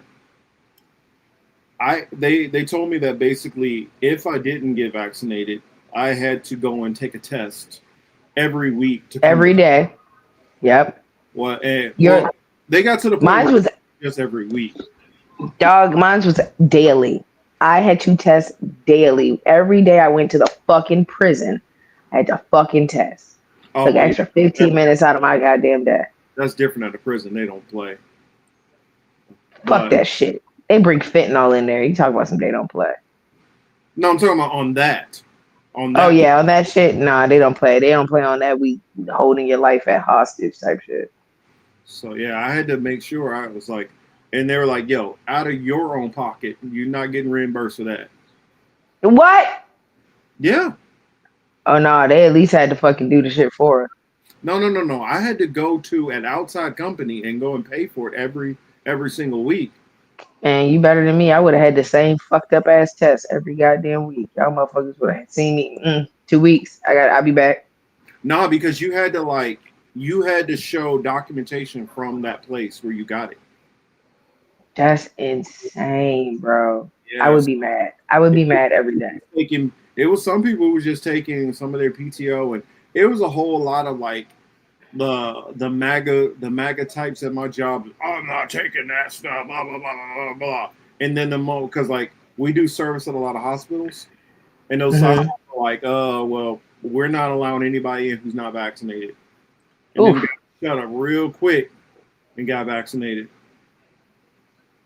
So that's actually something I've noticed from a lot of the MAGA types. So I'm not gonna do They this. pussy. They pussy. As soon as you say y'all gonna have to do it, ooh, I mean, I guess shut the fuck up. Y'all some pussies. Y'all only got resistance if it's got color to it. Punk bitch. Not even that really. Y'all internet tough guys. All this stuff is all talk. There's no action. He said, H said they had the Vax passport in Canada. What? Mm-hmm. Oh shit. In different places. It just all depended on what country and what state you were in that country. But some states were different than other countries. Like where Chris was in Florida, they wasn't doing hardly any of that stuff. Okay. Let's see what Kevin says here. Says God has actually gotten me exposed in hypnotism. God told me very clearly that there is a suggestive spirit behind hypnotism, and it can open people up to occult suggestions behind Satan. I 1,000% agree with that, Kevin. 1,000% agree. So who's Kevin? Thanks for coming to the show today, Kevin. Thank you. I'm glad to see you in the chat. I mean, I'm enjoying your comments and your contribution to the show. So however you ran across us, I'm glad that you did, and glad to see you here. You're welcome in our community. That ass. Yonina says the Purple Revolution fell apart real quick. I mean, I watched a lot. I just look at it like this. When it comes down to it, there's a lot of people who go out and talk. There's a lot of people who, in this sphere that we do, especially on YouTube, that are talking for money, that are talking for influence, that are talking for clout. And so it can be sometimes hard to tell who cares about what they're saying, who means what they're saying. I would like to believe that majority of the people that I've interacted with and collab with over the years, whether I agree with them or not, most of them are on the up and up. I'm sure just numbers wise in general, some of these people had to be just about the money. I mean, whether it came across that way to me or not. But I find that if you're not able to be consistent, even if I disagree with you, I can't mess with you. That's my thing. Just stand 10 toes down. Stand on business, bitch. Mm-hmm. Don't be Stevie Knight. I don't know if you know about that. Why I took a shot at Stevie. But. No, who's Stevie Knight and what did he do? Well, Stevie Knight. Stevie Knight is a black conservative who you follow Preach and Abba, right? Yeah. They made a video talking about when the Charlie Kirk assassination happened, how they were saying, Charlie Kirk says some things that he's not surprised that people feel some type of way about him and don't feel sad about, what happened to him. And he's like, I get it. Some of y'all cared about Charlie Kirk and it kind of stings a little. He said, but I remember when a lot of those people on the right were making George Floyd jokes. George Floyd jokes, yeah. Trayvon Martin jokes, and y'all didn't have this outrage then. And he's like, just be consistent. And Stevie Knight went after him and was like, I think what he said was messed up, and so he decided to debate. He decided to Boy, shut your debate, bitch ass up. Shut your bitch ass and up, bro. I don't think I've seen a bigger fence sitter ever on as far as like most of these like larger platforms. Dude literally said, he's like he referred to abortion as killing babies, and then he said, well, what will you do on abortion? Well, I don't care, I'm not going to do anything on abortion because whatever they do is what they do. He's like, so What? wait a minute. So what? Because see, at least from the point of view of people who are anti-abortion, their viewpoint is you're killing a baby. So I'm against that. That's a no. You can't do that. From the people who are pro-choice, they feel it is technically not a baby. So from their vantage point, they don't feel it's killing babies. You believe it's killing babies, but you don't even give a damn what people do. That's the wildest point of view at all. I mean, that's the wildest point of view to. So is we killing babies or not? But here's the thing. He believes that that's killing babies, but he don't care if anybody do anything about it. If you believe that they're killing babies, then you should have I would think as a human being, if that's what you believed it is, you should feel a little upset or disgusted by it. If you don't believe that's what they're doing, then you can make an argument for, okay, I understand why they're doing this. But to believe it's babies and to not care that babies just getting killed, that's a wild position to hold. Because that's wild. Yeah, and so he made some other perspectives, and what got kind of brought to my attention about Stevie Knight during that is, dude is a major fence sitter. He don't want to just stand 10 toes down on either one. That's the reason why I didn't like Charlie Kirk. I didn't agree with Charlie Kirk, but at least I can give him more respect that he stood on his ideas than Oh, that nigga stood 10 toes on business. You don't even stand on your shit, Stevie Knight. I don't know. That's just, how do you have respect for a man like that? And then he literally makes majority of his videos. He's a black conservative. Well, he don't even want to call himself a conservative. He just has a black man that has kind of more views that could be considered conservative. It's like, bro, all you do is make videos shitting on black people. And will call out conservatives or a white person. I'm not even saying you'll call out white liberals. And so that's what I'm saying. I don't have respect for a Stevie Knight. That man got mad because somebody said something about Charlie. Dude was like, whatever happens to them, guillotine or whatever, that needs to happen to these people. What? Yeah, he was to that point where he was big mad. Like, he wanted to see literal heads roll because people hee ha ha or didn't care that Charlie Kirk was taken out. Okay. Out here looking like old boy from Django. Yeah. So that's weird. That's why Stevie Knight took it straight from me. It's like, dude, I don't have respect for you. You can't even stand on your own ground. I almost just want to re-share that video when he had a boxing match. And granted, the dude got sued for punching him while he was on. Yo, Nina, stop it. Yo, Nina said Goonie Goo Goo Coon. Only real niggas know what Goonie Goo Goo means. Oh my God. That's me and my mom's secret word, bro.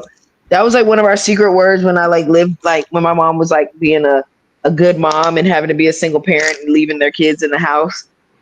That was our secret word to get in the house. If you didn't know the password, you couldn't open the door. He said, I walked up to my Spanish friend Sanchez, and I thought I knew some Spanish.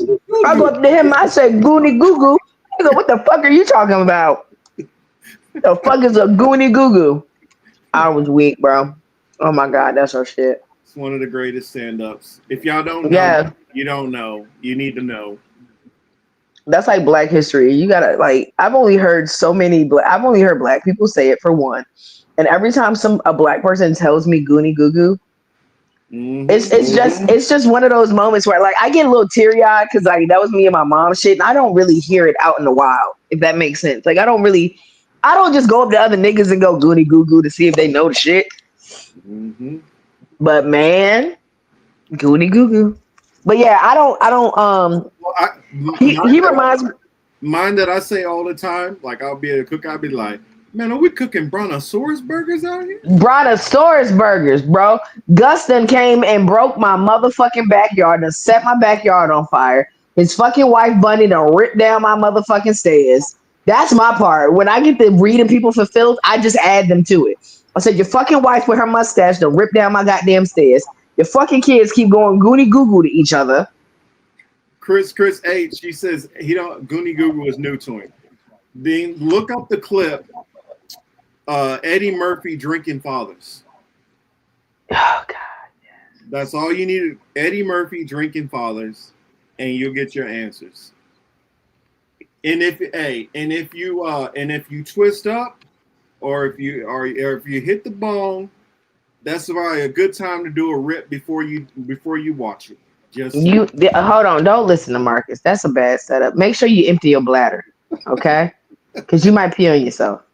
Just gonna throw that part out there too. You might piss on yourself laughing at the shit. So make sure you empty your bladder, get you something to smoke and toke, and then go watch it. I mean, but please empty your bladder. I mean that. Empty your bladder. Do not pee on yourself, okay? It's like to for my older heads out here, I'm gonna throw a little throwback for y'all. I actually saw that at the drive-in as a kid. Saw Who Framed Roger Rabbit. Ooh! And Coming to America. That's crazy. Who Framed Roger Rabbit? Yeah, that was all together.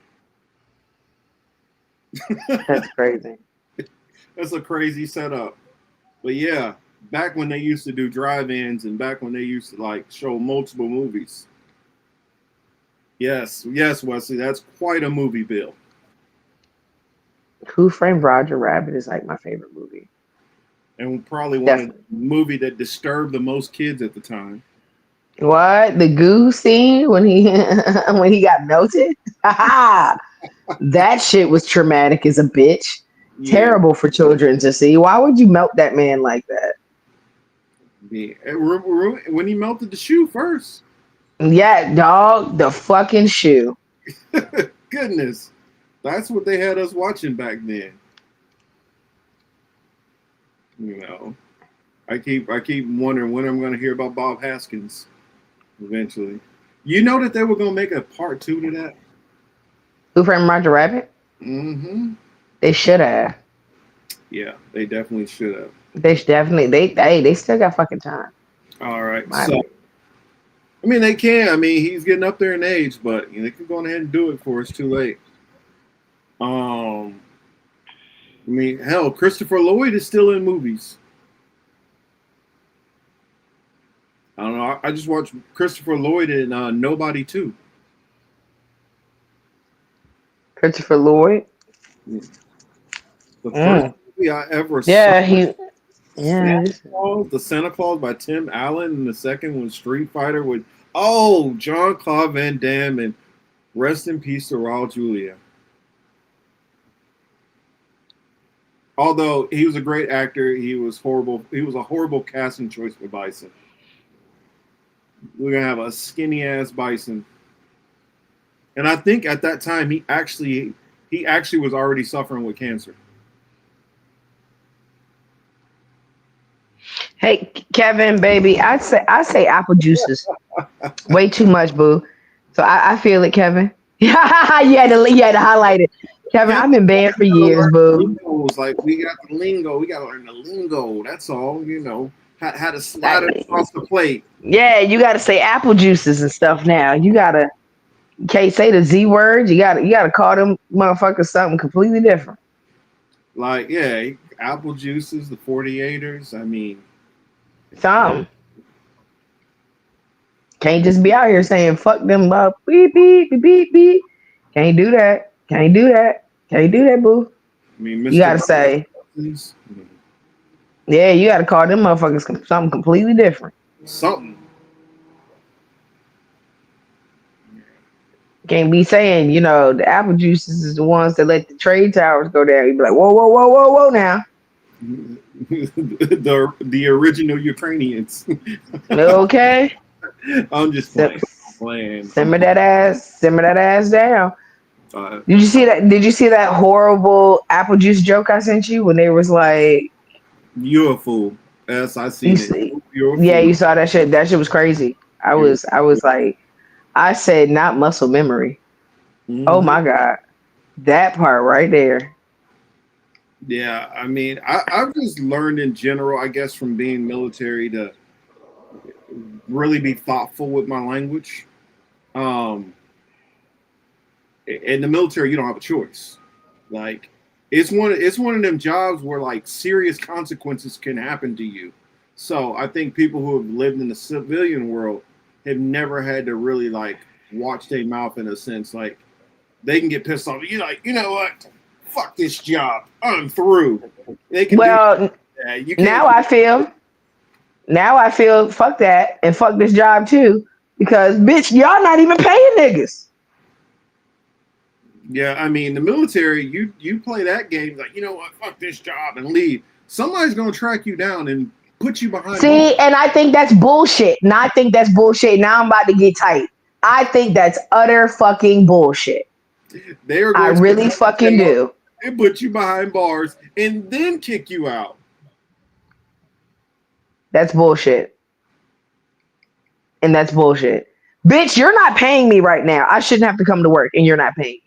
I knew a guy while he was on limited duty, his job was to escort deserters to from the brig to court. So they have people who they've been on a run for 30 years.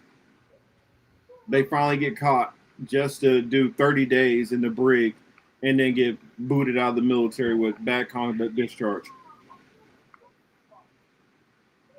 They're like, y'all ain't paying me though. They're not getting paid. And I think that's dumb. I'm sorry, Marcus. I don't give a fuck. Why? Huh? You're still getting paid. I mean, the military, not right now. Not during the shutdown. No, the fuck they aren't. Oh, well, right now they're not. No. Yeah, no, fuck that. You got me chopped. I'm not about to. No. Which that's a perfect segue to our next topic, government shutdown. Yeah, because like I'd be damned if I'm sitting here guarding a country that can't even pay me, but they sending money to the apple juices. See how I did that, Kevin? That's how you do it. But you about to send money to the apple juices and you can't send me my motherfucking check? I done put in my 15 days to get paid on the 15th and you're not paying me. You got me guarding a country that doesn't even make sure that I'm being fed. Niggas got to go to the barracks. Niggas got to go to the base, got to go to the defect to get some fucking food. That was a liar. That's tight. That's tight work right there. That was a liar. The devil's a liar. You telling me I've been living off base for the last 4 years, and now all of a sudden I got to go to the defect to fucking get a meal? Yeah. Nah. Rent not due. And now you telling me there's people, and this is the other crazy part. There's people I know that are having to go to Navy Federal because Navy Federal has a loan program right now where you can get a loan that covers 3/4 of your pay. You don't even get your whole fucking check. What? I have to get a loan just to pay my rent, but I signed my life over to the fucking military who can, and like you said, who can come and pick my AWOL the head ass the fuck up if I chose not to come to work today. If I choose to be a dickhead and say, you know what, y'all bitches ain't paying me no way, so I'm not going to work.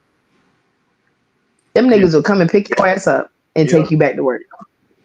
You're still going to work. Nah, fuck that, fuck you, kiss my ass. And I'm going to say fuck this job and everything else under the sun. Yeah, you don't need that funny. She put Mike Johnson, the Democrats.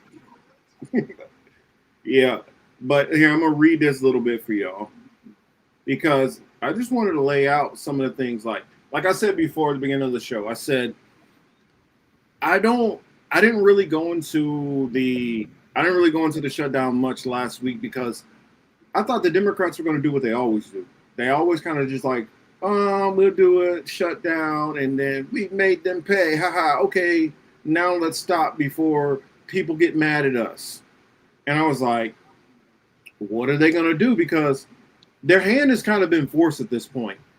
And if you're a supporter of Trump, if you're MAGA, you got to understand and look at things, in totality. If the Trump administration and MAGA has been like, F you, we're going to do it this way. We're going to do whatever the hell we want to, and you just going to take it. At some point, the other side got to fight back somehow. And they have no recourse or way to fight back. The only thing they can say is, yo, on this thing right here, this is our line. We're not going to help you do shit if you don't help with this one thing. And what we've seen from, Republicans since Trump has been in office is there's no negotiating. I'm just doing my way, the highway, as if there's a king, as if we don't have to vote on legislation or none of this stuff. Everything is executive order. Everything is steamroll. Everything is bully politics. And so when you're dealing with a bully, at some point, you got to punch a bully back in the face. At some point, even if you get stomped out afterwards, you got to punch that bully in the face.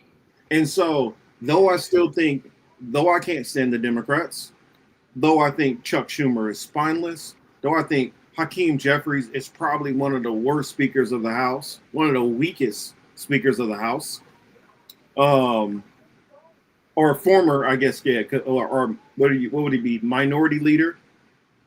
Because he's not speaker of the House anymore. That was for a half a second. You got to push back. And right now, as people who are not really following politics, all they know is Trump is the president. The House is controlled by Republicans. The Senate is controlled by Republicans. Why is there a problem? They're not going to look to Democrats as much as Mike Johnson wants to try to blame it on the minority party.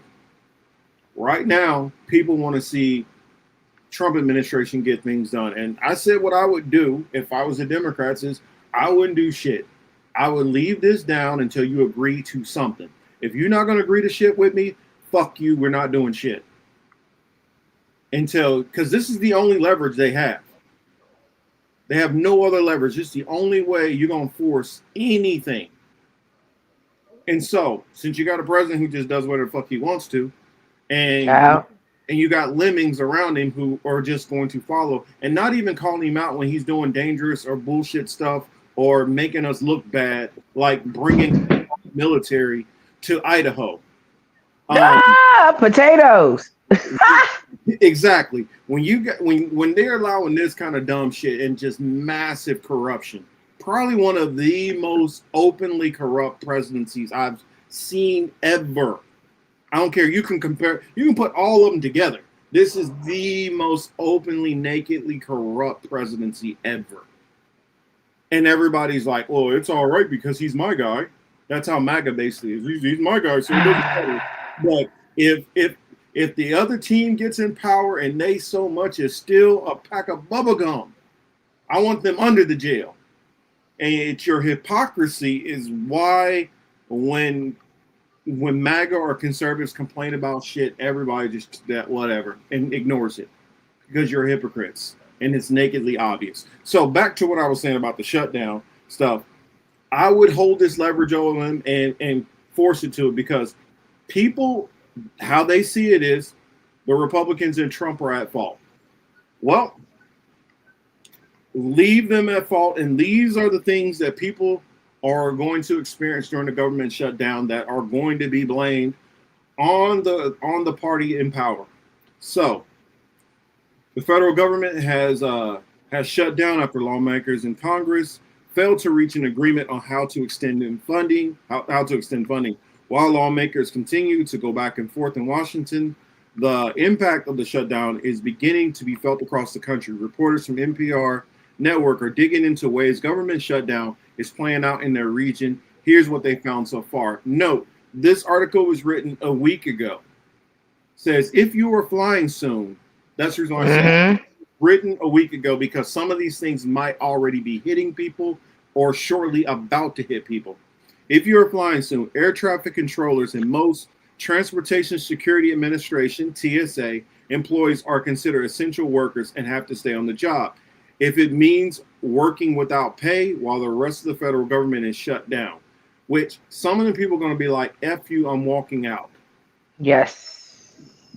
Air traffic controllers helped to end the last government shutdown and could help in this one as well. A slight increase in sick leave at 2 facilities on the East Coast through some major airports into chaos. Expect more of that if this carries on, because they're going to make them keep working. People are not going to want to work, so what they're going to do is start calling out.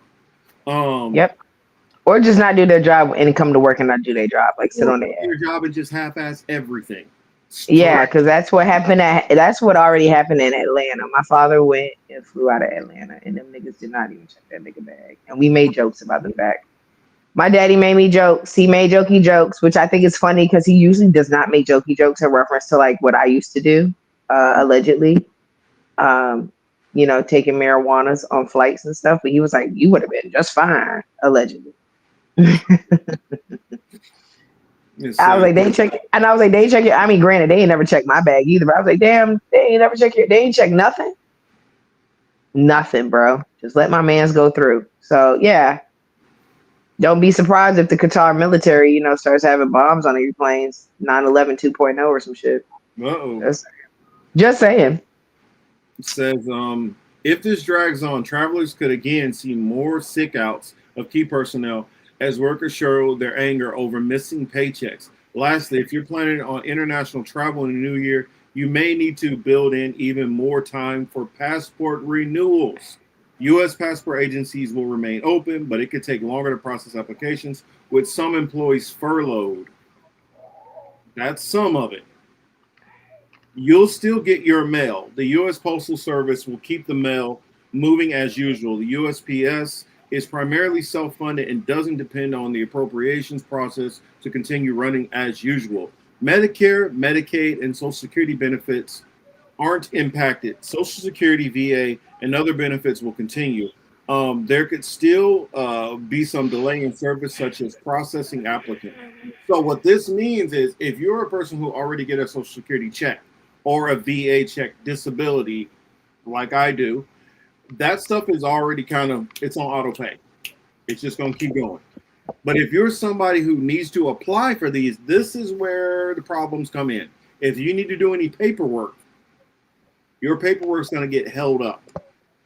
If you're somebody who, say you file your tax, you had an extension, and you wait all the way till like right now, and you still haven't done it, there's a possibility that your paperwork and your returns and all that stuff can get delayed up.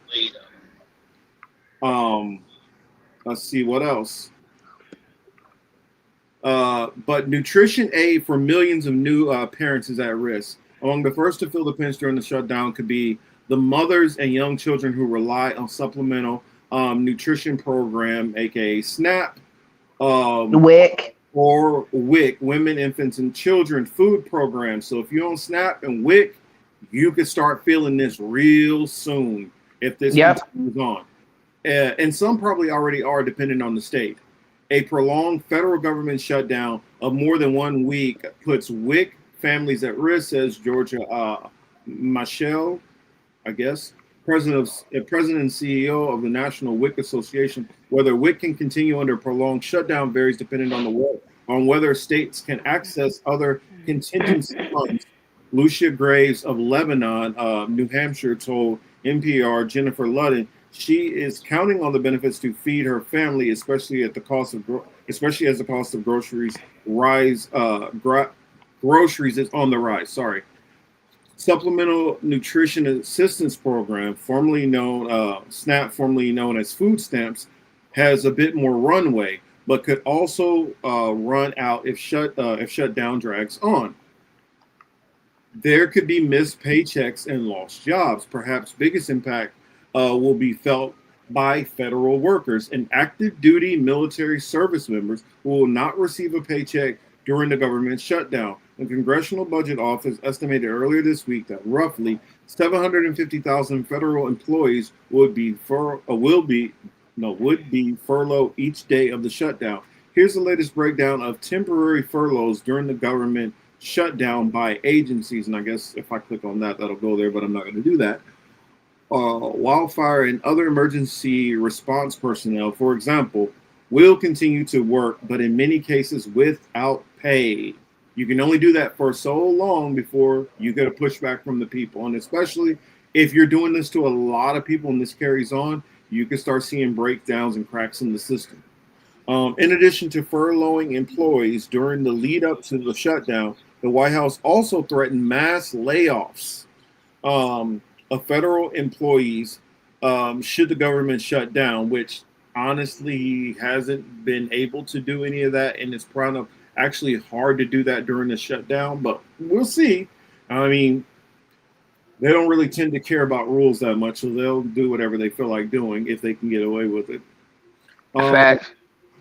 Because the government shut down close to the end of a pay period, federal employees will see their first full missed paycheck on October 24th, while for the military, it will be October 15th. Told you. See what I'm saying? That's what I'm talking about.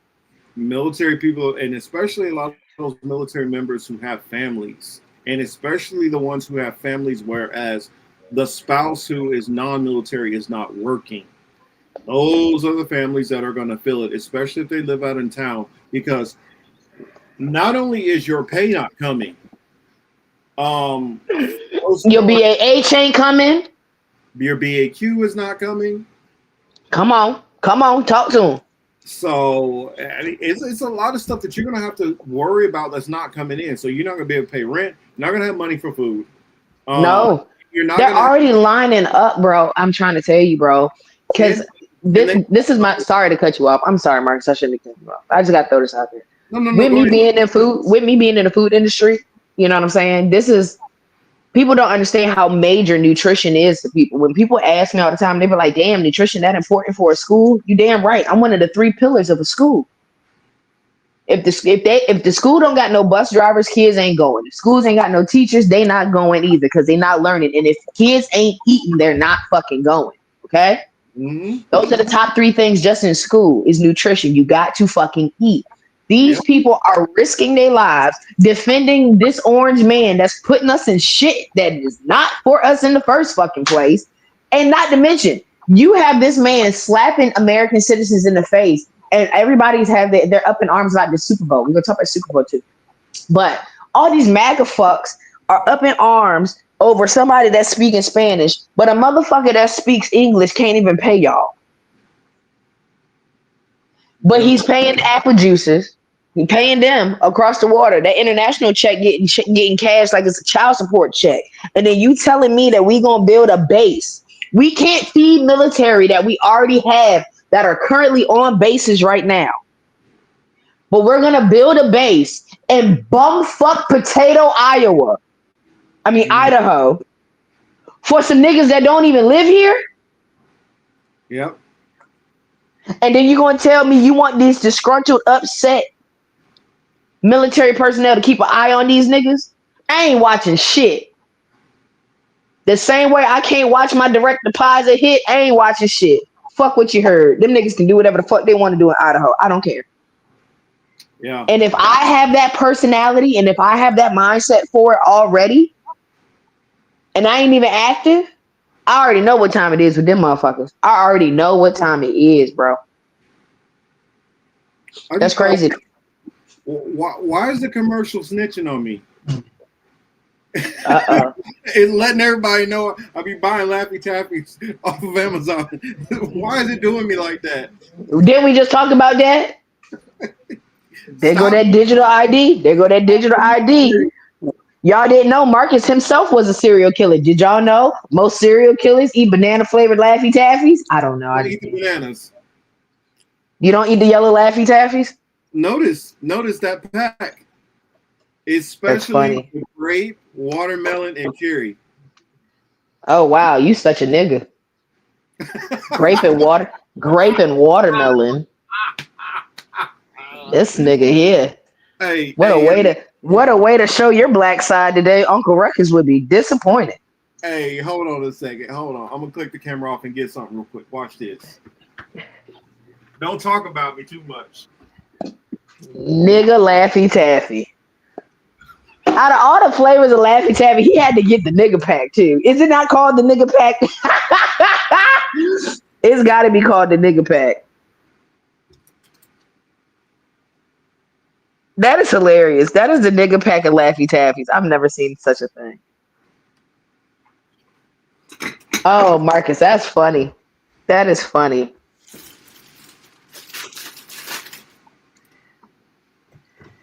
Hey, John. Don't laugh at me, John. Yes, Ukraine is also still getting money.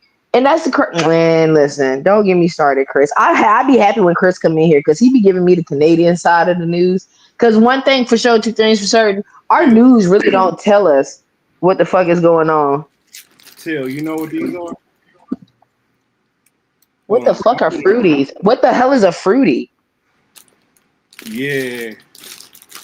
This is watermelon flavored fruities. Oh, why the fuck do you have a big wait the fuck a minute. We're gonna talk about a lot of things with this. First off, why the fuck do you have an industrial sized bag of fucking Tootsie Roll Pop? I got 3 of them actually. 3? God damn.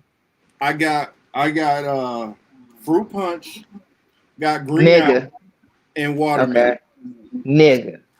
Those are 2 out of 3 nigga flavors. Fruit punch. That's just red. Niggas just call that red. That's just red. This motherfucking guy. Who the fuck needs that much Laffy Taffy? Y'all see, now I'm about to go, all right, Ed Gein with your fucking chewing gum. Might need it for later, face Ed. Ugh. Laffy Taffy. Ugh. I can't, you gotta understand, I can't eat taffy. I can't now. Hell yeah. I can't eat taffy. Because 1, I have braces, and 2, I have permanent retainers on the back side of my teeth. So if I eat something like that, it might get stuck and break the shits off, like break the brackets off. And I already had a bracket break, so I ain't even trying that shit. I used to love sugar babies. That was like my candy. No, that's my mama's candy. Dog, that's my old nigga shit too. That and some Chico sticks. Boy, I lose my mind over a pack of Chico sticks. So they be telling me you're gonna lose your teeth. I'm like, well, I'm just gonna go to Mexico and buy some gold ones. Not that shit. No, not after this week. You heard what the cartel said to us? What? Oh, the cartel said we fitting off any American citizen that's in Mexico. Period. You didn't hear about that? You might have to Google that because I don't want to close out my shit again and get lost. But I need you to pull that one up because the leader of the cartel said, "Hey, he called out Cash Patel. He said, y'all can either hand us Cash Patel, we can off that nigga for y'all free of charge, and y'all can come back to Cancun and chill. Or it could be because there's been a lot of Americans that have been going down there with their MAGA hats on.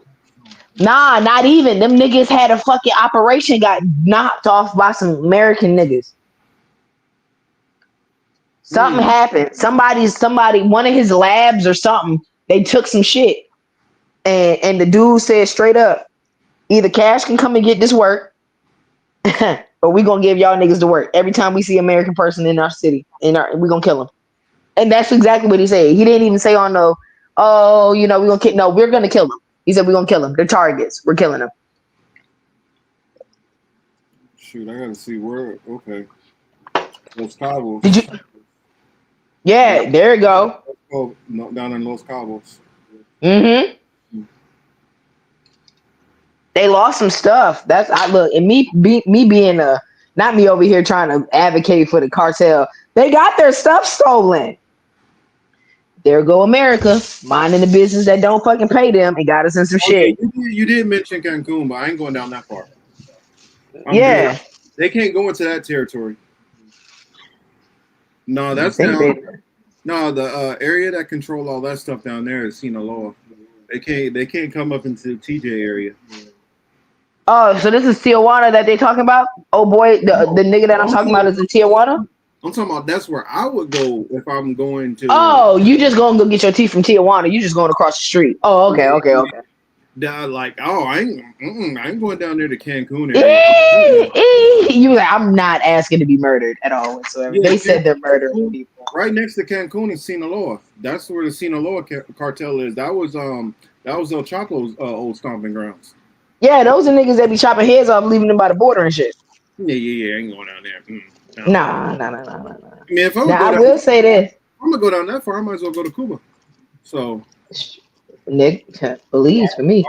I never thought about it until recently. Because my cousin was telling me about how like she's like, I just admire how free you are, and people say that to me a lot because I'll travel by myself. Bruh, I went to Cancun by myself one day.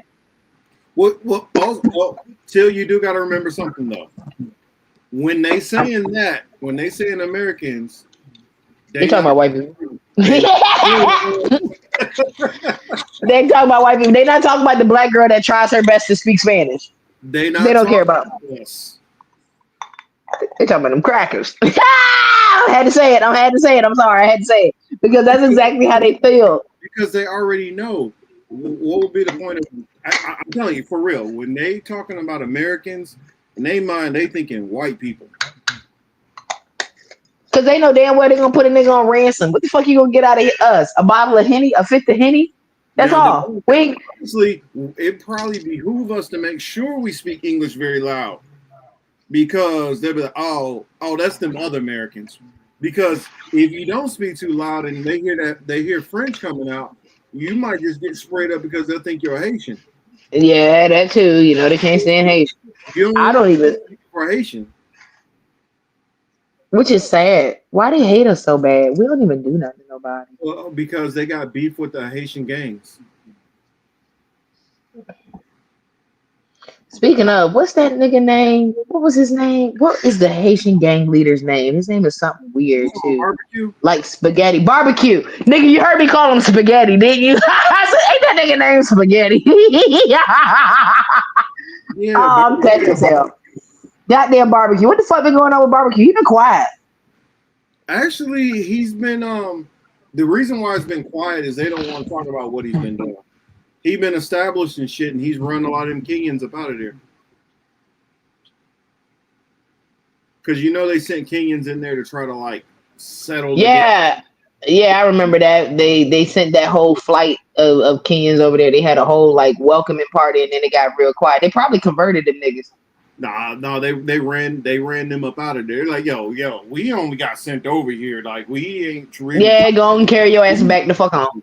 We don't go. They sent them over there to be the police, and they're like, yo, we ain't about to get involved in this. We just ran over here for the PR press and to make it look good because our president, he cool with Trump because he getting some ends, but we don't really want the smoke. That's basically what happened. And they like, all right, as long as you stay your ass on that side of the street. Girl, everybody having starvation issues. Yo, Nina, shit, our own military about to have starvation issues, baby. Thanks to Trump. And I ain't never really been the type to really blame it. You know what I'm saying? I've never been the same. The only time I ever blamed Biden was when I really wanted, and Obama was when I really needed them niggas to like legalize weed. And they have yet to do that. It pisses me off. Oh, yeah. But one last thing. You don't have to worry about ISIS because they're still going to keep moving as planned. But sorry, go back to it. But like this whole like being able to say, well, thanks to Trump, this has happened. That shit is crazy. I ain't never been the type to say no shit like that. Oh, Marcus, I know what I need you to do, Marcus. Since we're on the political matrix, can you pull up parts of the debate that happened in Virginia? Jesus Christ. I'm hearing about that debate, but I didn't. These two bitches. Okay, I'll tell you pretty much. This shit was ridiculous. Like, I'm not voting for none of them bitches, bro. Okay, they be telling you, please make sure you're registered to vote. Register to vote. Register to vote. I don't want to vote for none of these idiot motherfuckers right now. Was it Abigail Steinberger and Early? Yeah, they was talking about abortions, bro. Oh my God. This thing says it's absolutely abhorrent. What the hell happened in that debate? It was the worst debate ever, bro. The worst. Stunning moment. Okay, there it is. Let's find this one.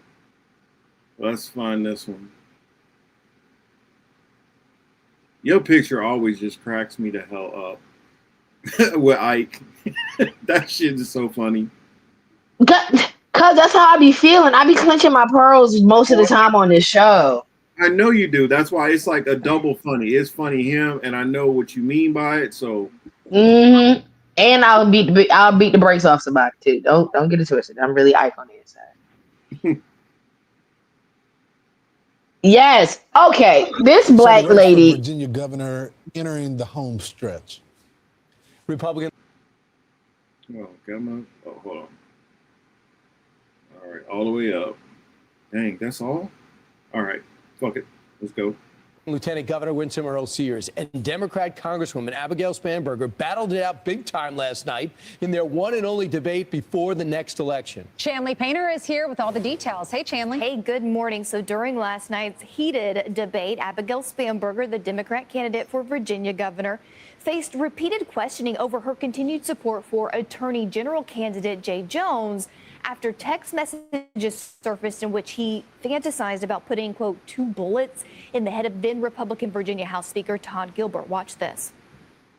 Will you continue to endorse Jay Jones to be the next Attorney General of Virginia? So the public was unaware who had knowledge of these text messages for many years. What did you do about it? I learned of these text messages the day that they came out, and I denounced them as soon as I learned of them. What you're saying is that as of now, you still endorse Jay Jones as Attorney General? I'm saying as of now, it's up to every voter to make their own individual decision. The Republican candidate Winston Earl-Sears took the opportunity to interrupt Spanberger at nearly every turn during the debate, not only slamming her over the Jones scandal, but also for her views on issues like transgender women in girls' sports. I'm a mother of 3 daughters in Virginia public schools, and nothing is more important to me than their safety. I gotta just say something real quick. Why does she look like Data from Star Trek? Yep. That's all I want to know. Why does she look like Data from Star Trek? Bruh. For those who don't know who Data is, let me know. I'll bring Data up so you can see it. I'm not trying to be mean, but that's what she reminds me of. Long ass face and everything. I said the same fucking thing, Marcus. When I watched the debate, I said, damn, that bitch looks like the nigga off Star Trek. The new shit. Star Trek New Generation, bitch. You got to know which one we talk about. Star Trek New Generation. You know who I'm talking about. The nigga that sat next to Professor Xavier. Yeah, Captain Jean-Luc Picard. Yes, Picard. Now, this is the part that got me. This trifling goony goon ass bitch over here. When I tell you, every time she got to interrupting this white lady, I wanted to get out my seat and smack the shit out of her. To tell her shut the fuck up. Because she wouldn't even say normal shit. They get to talking about the text messages. They needed to turn her mic off. That's how bad it was, Marcus. She was talking over this woman. They was like, hey, white lady, what you gonna do about the fact that man said he was about to cap that man with the blicky via text? Like a fucking goofy. She get to talking. This lady in the background talking about, but why you ain't say you ain't fucking with it? But why you ain't say, like, bitch, shut the fuck up. Let the white lady say something. Please, let the white lady dig her own grave. It was terrible. The clips of this is just the raw clips that was like on C-SPAN and shit were just terrible, Marcus. Go ahead. I'm sorry. Question was, should transgender girls who are biological males be allowed to use girls' bathrooms and play on girls' sports teams? I think it's incumbent upon parents and educators and administrators in each local community to make decisions locally. That's what this is about. Ms. Earl-Sears? There should never be nude men in locker rooms. We finally have her saying that. And according to the Watson Center at Christopher Newport University, Spanberger leads Earl-Sears by 10 points, 52 to 42% among Virginia likely voters. They say about 6% remain undecided or don't know. Back to you guys. I don't even want to hear their response. I didn't realize I pulled up a Fox News clip. That's okay. Yeah, definitely don't want to hear what the fuck they got to say. But Ew. So this is what. Hey, if I was Spanberg, you wanna know this is what I would have said in that situation. I would have said, if I take back my what endorsement, what the hell difference does it make? You still almost got them 2 bullets. I denounce her. Oh, I should, but so freaking what? Let's talk about some real issues. And also, that's another thing I said about the trans thing. Yeah, I don't believe that we should have biological men in women's bathrooms and whatever. But how many trans is it in the United States? How many trans athletes are actually out there? Y'all really got me with Virginia is at least a mid-sized state in this country dealing with millions and millions of people. We got road stuff, we got budget stuff to deal with, we got bridges, we got all we got a couple of giant military bases, tons of colleges. We have so much interstate traffic that goes through Virginia up through 95 and all the other highways. We got so much stuff to deal with in Virginia, and you want me to waste my time talking about some crap that affects like 0.0.0.0.2%? Come on. Wasting my time with this bullshit. I'm tired of these conservatives wanting to take this trans shit and talk about that because they ain't got no real other policies to talk about. You just want to talk about some culture war bullshit. Let the little trans kid go argue that shit at the school that they at. The one trans kid out there, y'all make it like a fucking epidemic of thousands. Hey, I just want to know, if we accommodating them little niggas, is y'all gonna start putting litter boxes in the classroom for the ones that think they cats? My point exactly. Stop wasting people's time.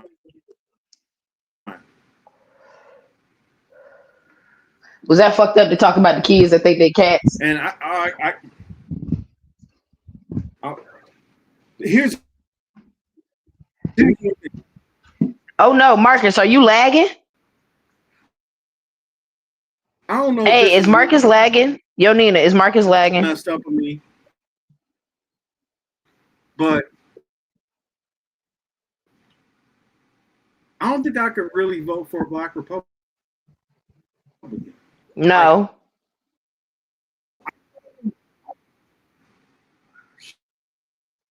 Shit, I think I am. Yeah, you lagging, because I asked that like 5 minutes ago. Oh yeah, I'm completely. Oh shit. You see how they do us, y'all? I'm gonna start, y'all. Can we start keeping track of how many times and how long it takes for the feds to come and fuck with us? You're gonna have to. Yep. Go ahead, Marcus. Can we start doing that, y'all, as a collective? Can we either just count times or soon as the topic, what topic it is? I'm starting to. Just let us know what topic. We can talk about all the other dumbass shit, but as soon as we start talking about some real shit, they get to lag in our shit. You back in, Marcus? Shout out to my homies that came in today. Shout out Chris H. Shout out Kevin, our new guy from Australia. It's catching up now, I think. Where's Soul at? I ain't seen Soul in a minute. Shout out Soul. Tripping. Like crazy. I think I'm coming back. I see. Okay.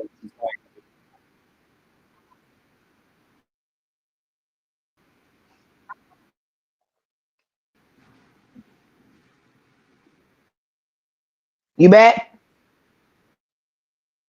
Not quite. Nope. Yeah, I've been seeing like some of our. Did it not come out altogether? Ooh, shit. See what I'm talking about? As soon as his mouth started going. Anyway, guys, as I was saying, can we keep track of this? Because I'm just trying to understand, like, what is it? What's the trigger word that causes them to start to lag our shit? It's got to be something. Maybe it's a delay off past topics. I don't know. We need to start putting our shit in order and put our good hoopla towards the end. But I mean, we're kind of close. It's like 20 minutes out. They gave us 2.5 hours to talk to y'all about some shit. That was nice. But yeah, I was being facetious, but I'm also being dead ass. Like if they're gonna sit and accommodate everybody, else, like where the litter box is gonna go for the kids that think they cats and shit. You know what I'm saying? If we really pressed on that, or where the litter boxes for the kid, the people, the humans, the adults that think they cats. Cause that right there, child, don't get me fucking started. Don't get me fucking started. Which goes into that original topic when we were talking about, serial killers and da da da da da. Nigga, that's mental trauma. I'm not saying that there is a manual on how to make the perfect or raise the perfect human at all whatsoever. But this gap between real shit you should be teaching your fucking kid compared to the bullshit that niggas is teaching their kids. Like, fuck all of that, making your kid warm and fuzzy because you give them everything that they need. No, you don't need to give them everything they want. You don't need to bend to everything that a fucking child tells you. They're a fucking kid. They need to be guided. But this whole like, yeah, I'm gonna give my kid a good education. Yeah, I'm gonna give my kid the best life here, there, and the third. And yeah, I'm gonna let my kid voice their opinion. I can do that. I can listen to my kid tell me, hey, I didn't like when you did this the other day. Da, da, da, da. But the day that my fucking kid comes in and says, I identify as a cat, I'm gonna look at them and say, I did not beat you enough, obviously.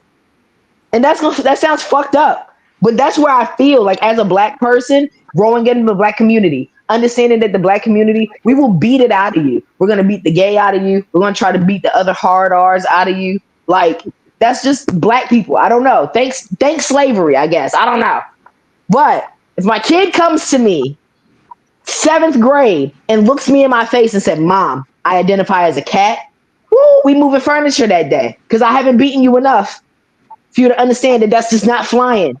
That's not happening. Embarrassment for black people is like the ultimate sin. Do not embarrass your black family. You can't do that. Coming in the house talking about you a motherfucking cat. Not only is you getting your ass beat, now we're gonna call other black family members to tell them how bogus that shit fucking sounded, so you can hear how bogus that shit sounded. So you're gonna get beat and bullied at home. Because I'd be damned if you leave the house getting beat and bullied. You better beat their ass at school, and you better not get bullied.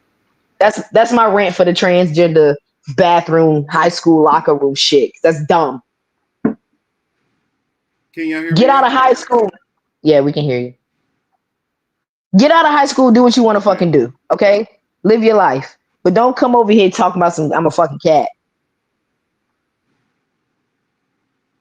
Yeah. If a kid come to me telling me they're a cat, first response, because I'm gonna be surprised that like you like, I'm like, did this motherfucker just say he was a cat? Like, come again? You're a what? Oh, and we can go and put you a litter box outside. Get your monkey ass out there then.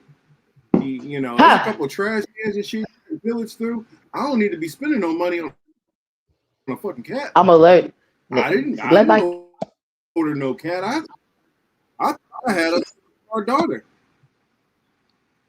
I didn't go to the pet store and get no damn cat. So I'm allergic. I'll be so quick. Outside. You hear me, Marcus? I'm allergic. I'm allergic to cats. Ain't that bad a bitch? Ain't that some shit? That's. Oh no.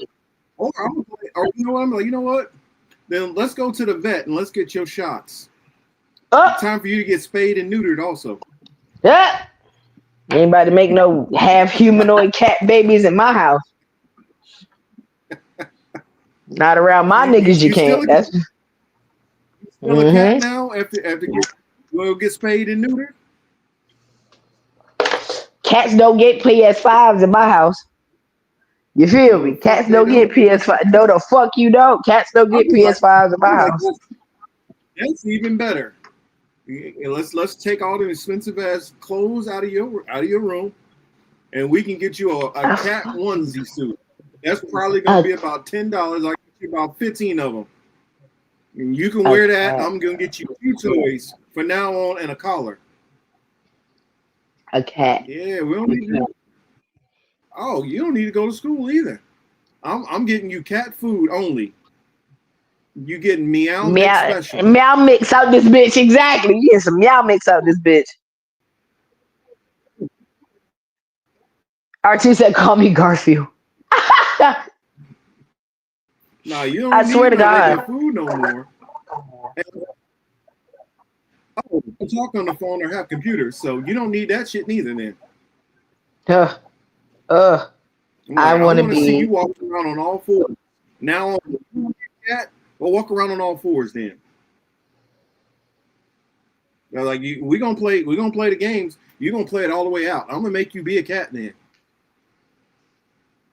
you want to go ahead and I want to embarrass me be. with this dumb shit? I'm gonna embarrass you. You about to be a Like I full said, cat. I didn't. You I want to haven't be a been eating mermaid? good. You dressing in mer outfits every day. I want to see you hop your ass to the bus stop. No, don't be walking. I want you to have your fins on and hop your ass to the bus stop. Don't dare ask for a car because Marcus's mermaids. ass. Marcus's ass. He said, "Hop your ass to the bus stop." I'm weak. I am weak, dog. I'm just gonna throw that out there. That would be the funniest day, like for real. Like that's I just want to go to show you. That goes to show you how black household takes change. That's how we take change in different shit. Like, no. No, that's how I take dumb shit. You want to play dumb games? You gonna get dumb That's what I'm prizes. saying. Black. That's a black thing. That's dumb. Like that's dumb. Why would you even add that type of extra shit? And I feel like it comes from a root of we already got the short end of the stick. Why the fuck are you adding extras? Why would you What do I that? call Don't that is add nothing you've to been it. hanging Running white people. around your little suburban too long, and you didn't feel too privileged. You hanging around the And white so kids, now huh? you want to yeah, exactly. You didn't got into their privileged little bubble. Now we need to bring you down a peg or two. Cause what the fuck? A cat? At least be a black animal. Be a pit bull. I would dog my kid out. I was like, at least be a pit bull or something. A Doberman. If you want to be a pit bull, I'm just giving you a diaper, and you don't clothes. You getting adult diapers for now on, and you crawl around there. Put a collar on your neck. Is that what you want? I can get you a doghouse in the back too. I was like, we're gonna play the stupid game. I'm gonna play it all the way out with you. Don't like, be you dumb. sure this is what you do? Don't be dumb in a black household, y'all. That's long story short. Don't be dumb. But yes, those are the topics and the issues that Virginia is having right now. They be playing these games. They be playing these games with their parent. And like, I'm a cat. Give me my fucking phone, Dad. No, cats don't have phones. And I hope eating tuna and meow mix every day tastes great. Because that's your meal. 3 squares a day. And you eating out of a bowl, bitch. You ain't get no forks no more. Forks and spoons. Better get down there on them hands and knees. Cat kids, bro. You get cat toys. I was like, and every Tuesday I'll play with you with the laser for a little bit and toss the ball. That's about it. Not Tuesday. So early in the week, bro. So early in the week. Yeah. Oh yeah, that's right. No more baths. You better lick yourself, bitch. No bathrooms. I'm gonna put your big ass sand pit for you to take shits. You go do that outside. Sand pits to take shits is crazy.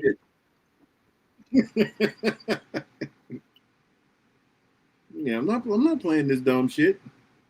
Let's see how long this cat game goes along. I'm just black people don't play that shit, y'all. I can be crazier. Hell, I'll move to a colder place just so you inconvenience outside when I'll take your dog ass outside to go piss and poop. And that's honestly, that's what I've seen with a lot of these damn school shooters. They had the wrong parents. Put it that way. They do be having the wrong parents, bro. You ain't lying. They do be having the wrong fucking parents. Like y'all got the wrong ones. Because that don't happen. That don't happen over on this side of the railroad tracks, y'all. It just doesn't. There are just some things that are just not Now, culturally acceptable. when you hear a black kid that then shot multiple people at school, I can tell you exactly what that shit about. That's the thing. When we got a problem with somebody, that problem is to that person. That black kid, he came to school with most of the time, he ain't gonna just shoot random people. He like, yo, where Earl and Jeffrey and them hanging out at? Oh, they down you in the seen them gym. over by the library? Okay. Mm-hmm. I'm gonna go find them. They ain't going to the room and want to spray everybody. Now they're like, they're the niggas all right there. That's how they gonna handle it. Now, the occasional time when somebody else gets flipped is because somebody couldn't aim very well. But it was definitely an accident. We ain't just coming in and getting anybody. We go after who offended. Oh, that's the dude that beat the shit out of me every day for the last 2 years. I'm taking his ass down. Straight like that. Let me shoot this kid I've never seen before that's never even done a single thing to me. No, we don't move like that. What's up, Mahilo's in the building? Oh, I didn't even see. My bad. Not shouting out John H. What's up, John? Yeah, that's what I'm saying. Though. So, and I'm sure we'll talk more about this stuff. Definitely. I think it was a couple more things I wanted to say about the shutdown. The shutdown will not be affecting courts. Shutdown will not be affecting ICE. It won't be affecting any court appointment for ICE. It will not be affecting your local police departments. And for any questions on things that it might shut down as for parks and things like that, you might want to, there's a guide that you can check to for every single state, and it'll go individually on those different things that it will affect.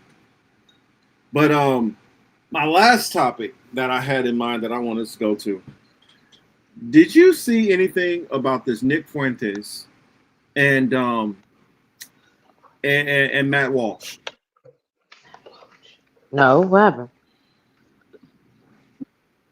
You didn't see this? Oh Lord. That's right. It maybe be acting crazy on the let me see if I can, because you don't need to see Nick Fuentes' ugly ass.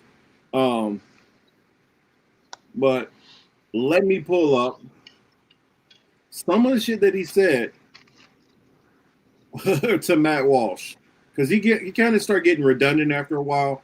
But I'm just telling you, he cooked him. He cooked him.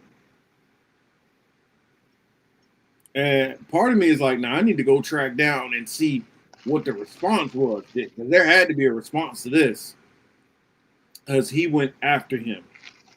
So since the maybe it was when I pulled up that Virginia clip, it started acting crazy. So I'm gonna play this one on my phone and see what it had to say.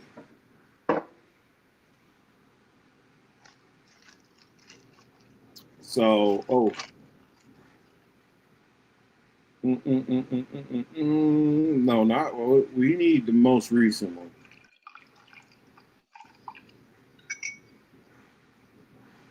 Let's see, where's the most recent one? Because where was it? Let's see. Matt Walsh is the congenital gender performer. That's like the language of the left. They say gender is a performance. Nobody's performing gender, ironically, more than Matt Walsh. Matt Walsh has the most to say about what is a woman and this kind of stuff. All the dude does and exists to do is to perform the normative caricature of a man. I mean, and you see it in every one of his takes. Men should have beards. I'm a big man because I have a beard. Yeah, I wear flannels. No, I don't wear a suit. Suits are for sissies. I wear a fucking flannel shirt. I'm in a log cabin that I built with my hands because I'm a real guy. And I drink my coffee black. And yeah, it's like everything out of his mouth is just like conforming to this character.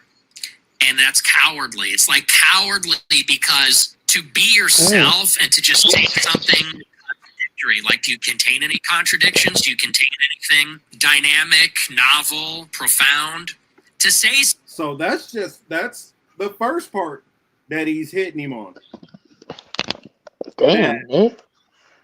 First, he like basically attacks his manhood. That he's even a man.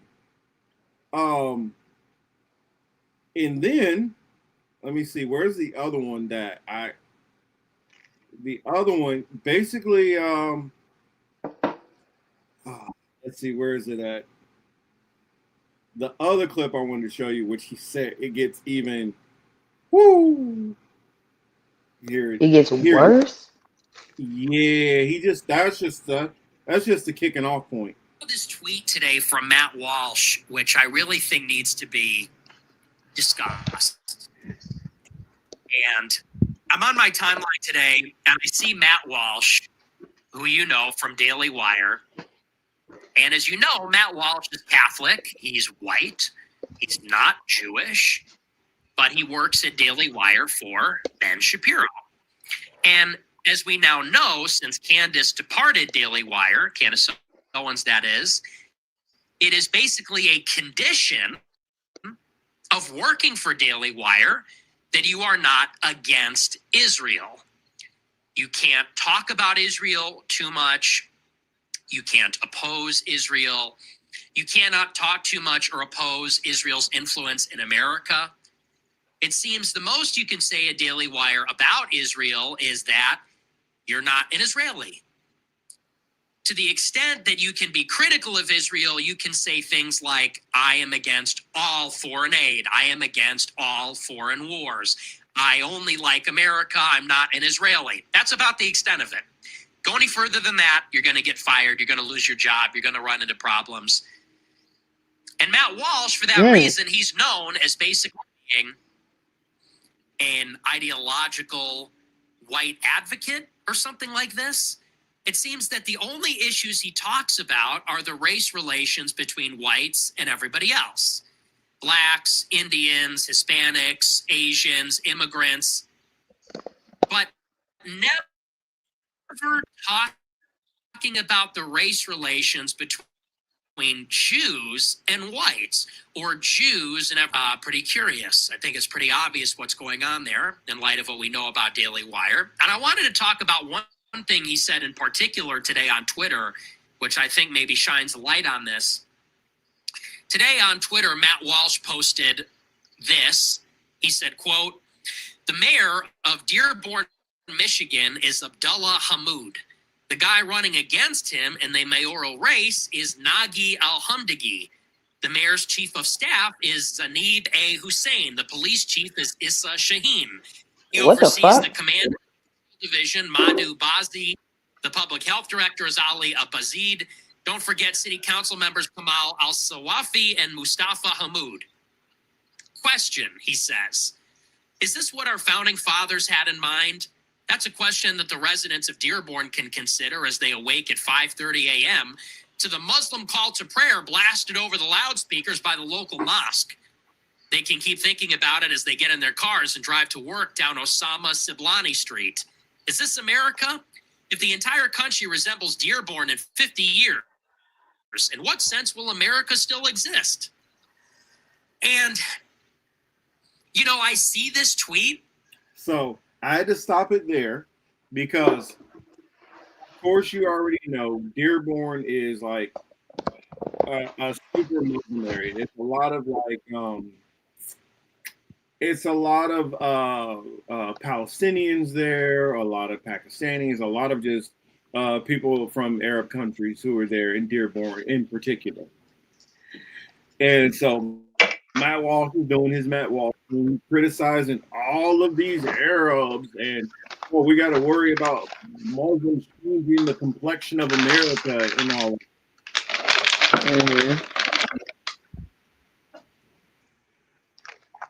Nick brought that up, but he had something else he wanted to point out. He had something else he wanted about.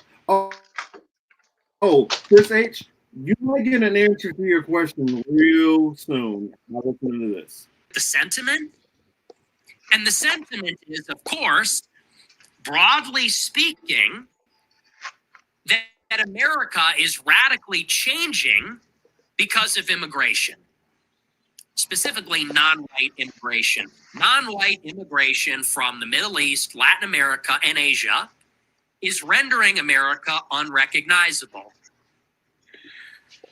Yeah. I mean, I would also add that the foreign quagmires, the failed interventions in the Middle East, the war on terror is because of that. You know, Somalia, we've been bombing Somalia. Somalia, that's the quintessential example where you have I know. Mohammed. I know. I found a clip. It's conspicuously guy running his jaws. I don't care about that, dude.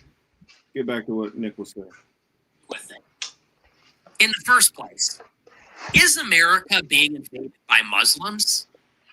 Europe is being invaded by Muslims, no doubt. United Kingdom, France, Germany, Italy. Most of the migrants pouring into these European countries are sub-Saharan Africans from Africa and Muslim Arabs from the Middle East. Yeah, logistically speaking, it's easy for them to migrate into the EU.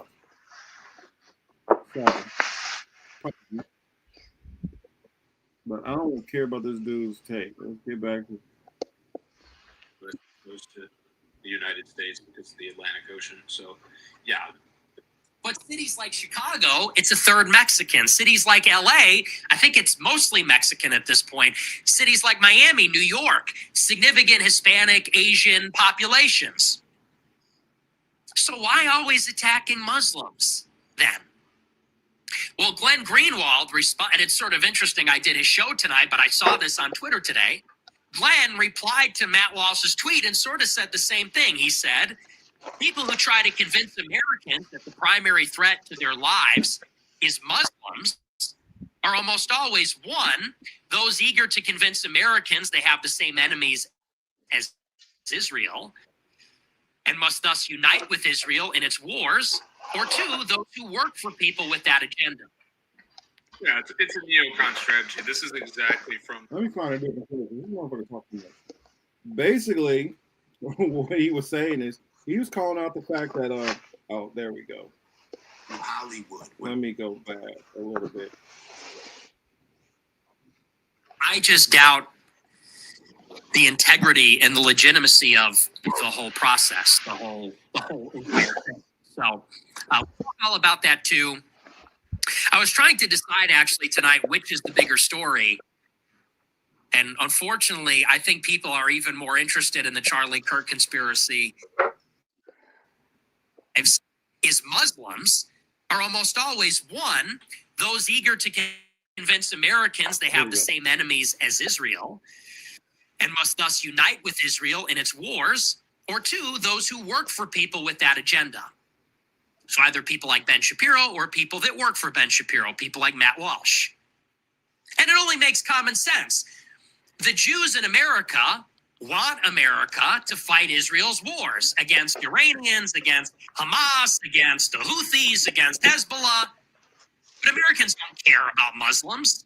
Hamas is not a threat to America. Iran is not a threat to America. So what you see ceaselessly on Zionist-controlled Fox News, on Jewish-controlled Daily Wire, on Jewish-controlled Blaze, etc., is the endless fear-mongering about Sharia law and Muslims. Do we want America to have Sharia law? No. Do we want America to be Muslim? No. But are they a significant immigrant group? Not really. More so in Europe, less so here.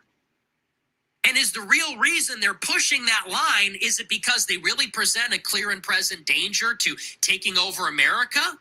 Or is it because that sort of thinking makes us sympathetic to Israel's wars against Muslims and Arabs? Matt Walsh replies to Glenn Greenwald. He says, "You got me, Glenn. I'm opposed to building an Islamic state in the middle of the American heartland because of my love for Israel. It couldn't just be that I'm concerned about my own country. Your Israel fetish has rotted your brain, Glenn. You're obsessed with Israel, Glenn." Now, I've got a really big problem with this. I've got a really big problem with all of that. Because what you're starting to see, and what you've been seeing for the past couple of years, is that people like Matt Walsh, and even people like Charlie Kirk until the day that he died, people like Steve Saylor, many of the Bronze Age pervert crowd, these people like Raw Egg Nationalist, Lomez, etc.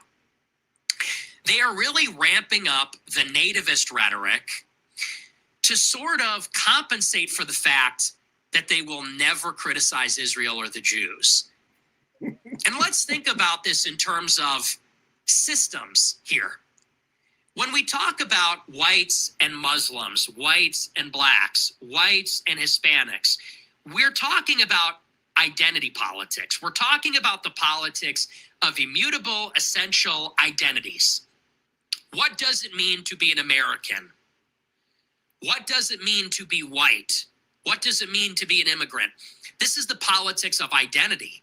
And it's the politics of these immutable, essential characteristics like race, religion, whether we're native or foreign born, what language we speak, all the things that come with being a white American versus a non-white foreigner.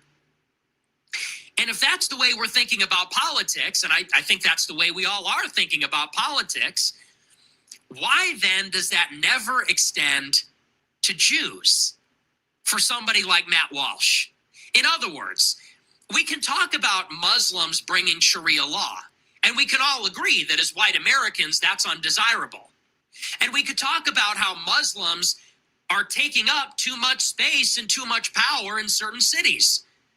Do we want a city to be all Muslim? Do we want to live in a city with a Muslim mayor, health commissioner, police commissioner, the signs are in Arabic script? Of course not. That's the relation between white and Muslim people in America because of mass migration.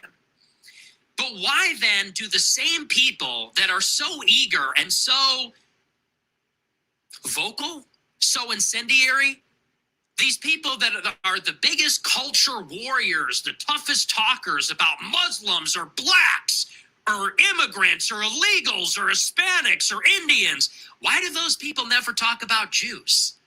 Why do they never talk about the race relations between whites and Jews? Jews and everybody else. Yeah, I stopped it there because, hey. If I said that at work, I'm going to HR. Oh my God. He probably goes in for about a good solid 30 minutes on him. Jesus. And he starts saying, you as a white man need to be embarrassed that you are basically a bitch to them. He's like, you can't say nothing to me as long as you're still working for Ben Shapiro.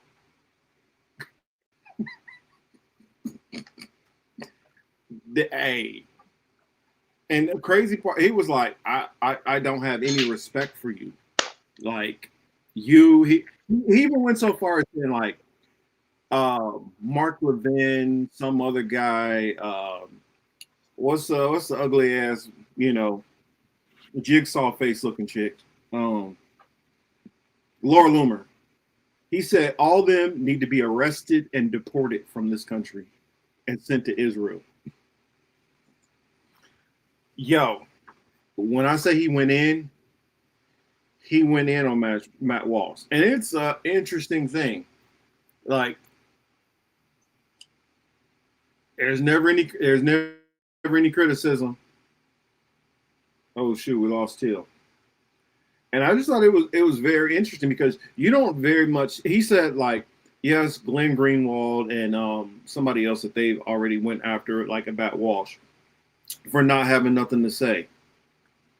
You can criticize all of these other groups all the time. And honestly, that ties back almost into what I said about like the Stevie Knights. Stevie Knight can sit out there and do video after video. 90% of his videos trashing black people in some shape or some form. But you ain't never got nothing to say about white people.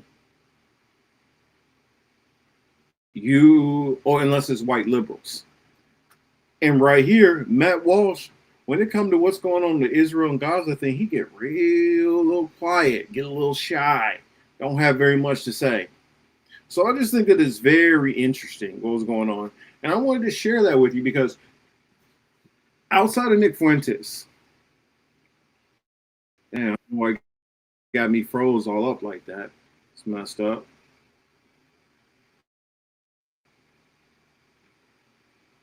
Let's see, bring Teal back real quick.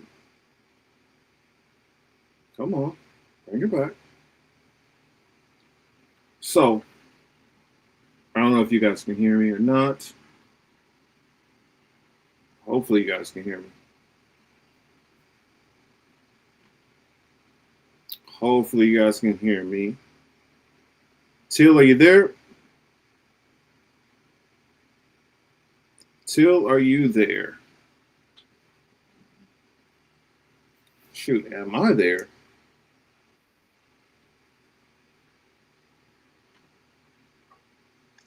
Nah, this camera's gone now. To your Are you there camera. too? I'm here. Can you hear me? Of course. I can hear you. Yay! Thanks, Chris.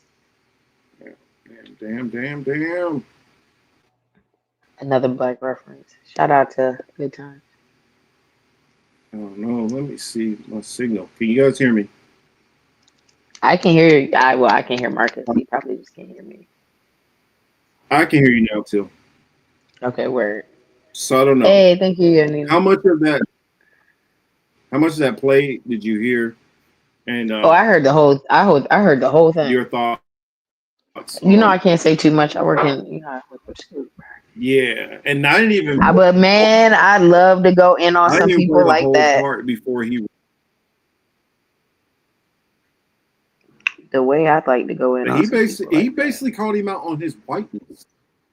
He really did. He said, "You as a white man and like how do you explain? How do you explain bowing down?" He said, honestly, when you look at the banks and you look at the dues companies, entertainment, and all this stuff, how it's controlled, he's like, you don't have the right to speak any of the forefathers' names. You don't have the right to speak George Washington's name. Alexander, Thomas Jefferson, Benjamin Franklin. He said, you ain't got the right to speak their name. He said, you think they will be happy the state of this country and how it's being controlled?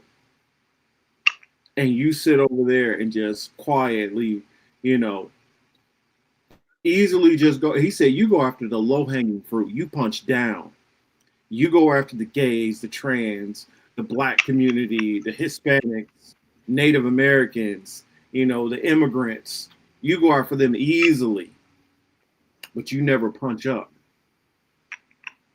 So I was like, ooh, brutal takedown.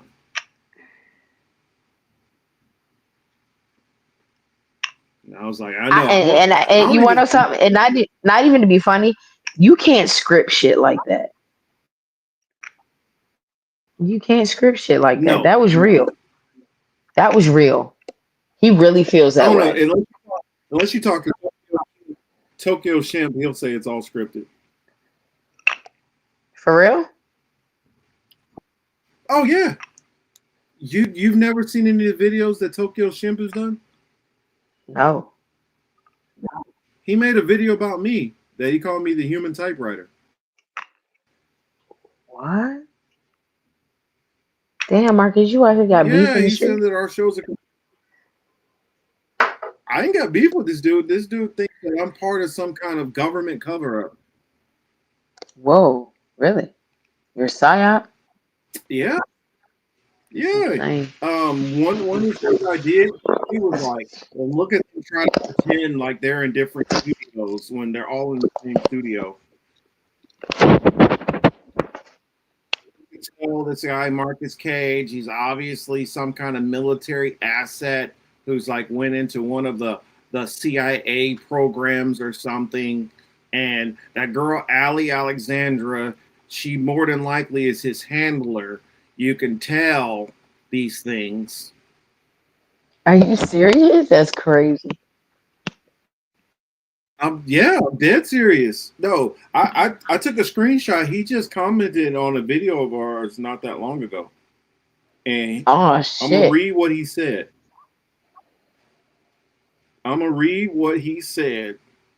I was like, I want dude to come on the channel one of these days. I'm like, dude, just have a conversation with me and tell me why you think I'm whatever you think I am. And just where is it? There's the first one. It said you could save your soul by going after big names in the program, such as Warren Dixon or Joe Rogan. Then instead of fleeing the country like Snowden, make it go public and reveal that you are all reading off AI, off hidden teleprompters, that you could save yourself to die for everyone's sins, so to speak. Otherwise, you are cursed for incarnation, running forever into the timeless prison you've entered. Hey, yo, if he ever comes on the show, I just want to know who his drug dealer is. Because whatever shit he getting, oh boy, I'd like to try that. I'd like to try that shit. I don't even think I've done some really good psychedelics in my day. Acid, woo, buddy, really good out of body. But I ain't never tried no shit that made me crazy. Yo, he said that like he's convinced that Steve is like he thinks that we're all part of like the Jimmy Dore network or something. What? Like Jimmy Dore is like probably like our commander or something like that, I guess. And like we all are like assets.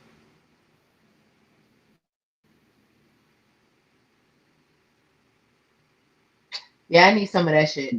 I want some of that.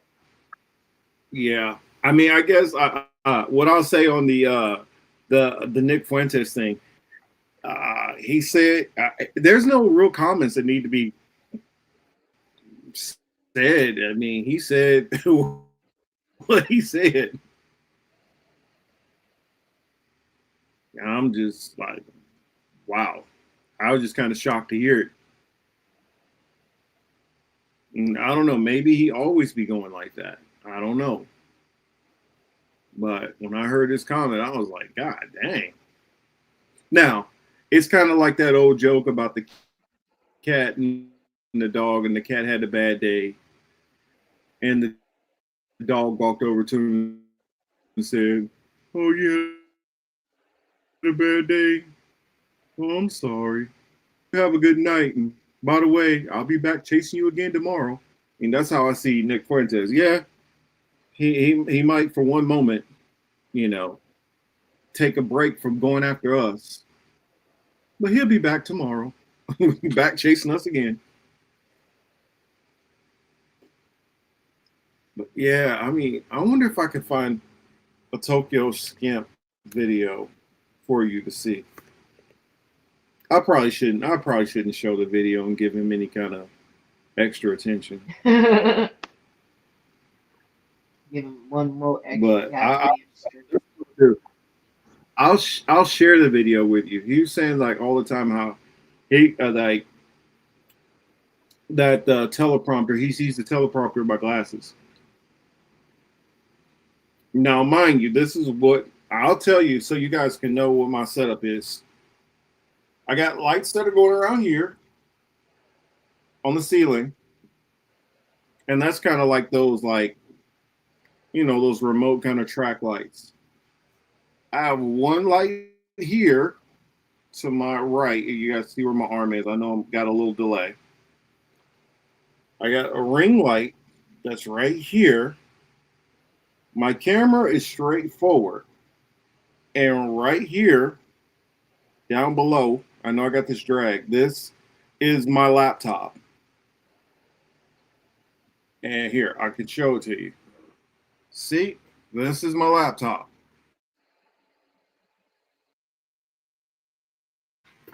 There is no... And what you see on the laptop is what it looks like. Huh? No, I was looking at the screen again. Actually, you know what? He's gone again. Did you actually see the screen? Can you see the screen? Yeah. There's a screen right there. No teleprompter. Yeah.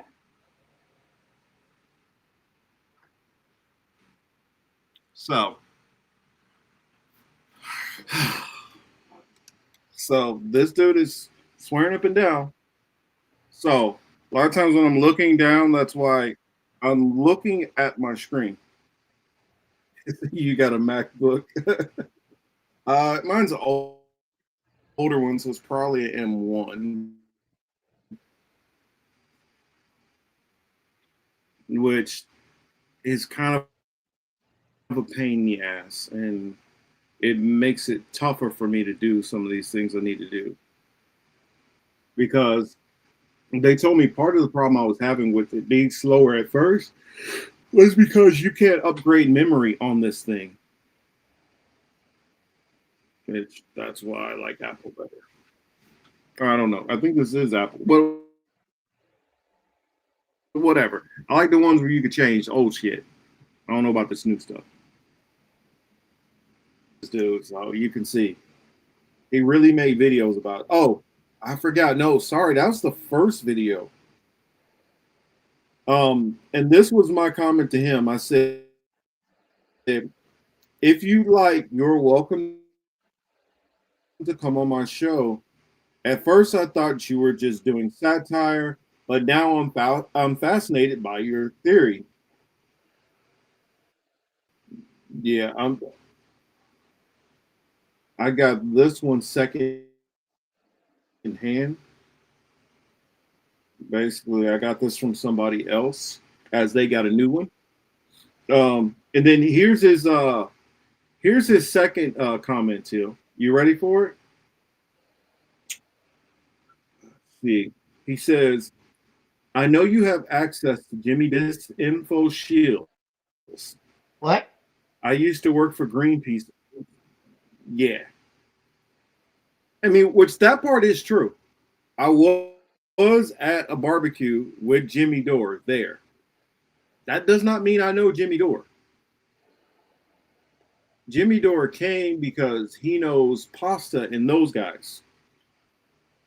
I am in that video talking to Jimmy Dore, and it was myself and Elle trying to talk to Jimmy Dore about COVID-related stuff. And at that time, he was in the, yeah, I don't care. You guys are all conspiracy theorists camp.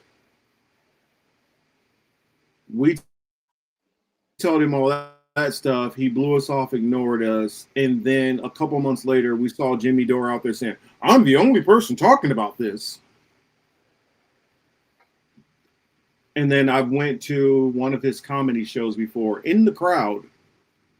That's all interaction I've ever had with Jimmy Dore. That's great. That's it. But anyway, back to what he's saying here. I know you have access to Jimmy Dore. You were at a barbecue with him and other Disinfo Shields, which that was the farce of July, where Steve and Pasta and Fiorella, they had set this up, and I came out there. Elle was there. Glory Jones was there, and I think a couple of other smaller creators. And we had a barbecue. We did like a little March for Assange thing, and then we all gave a couple of speeches and then ate food. That was it. Yeah, Yonina, you remember that period. After he was vax injured, then he changed his story and acted like he's the only person talking about that. Which, honestly, the Chris and Elle were listening to Ryan Christian talk about that for damn near a year before Jimmy Dore switched. Anyway, he says, I used to work for Greenpeace, and they tried to make it seem like we were part of something bigger. Even when we were just going door to door to fundraise. But they took us out on so-called actions. You are duped to believe you are in on it when they have fucked you up much worse than anything that would have resulted if you would just become a normal human being a human being instead of COINTELPRO. So this guy believes that I am COINTELPRO.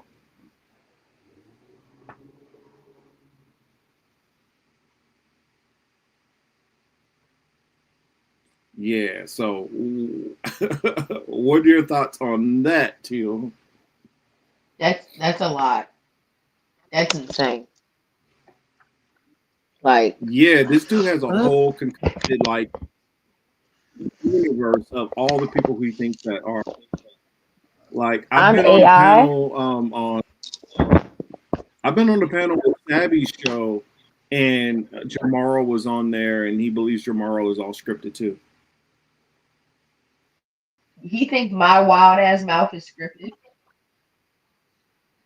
Well, I don't know if he's caught on to you yet, which I don't know. He's probably has a video cooked up to have you in it. Like he's kind of gotten lazy lately.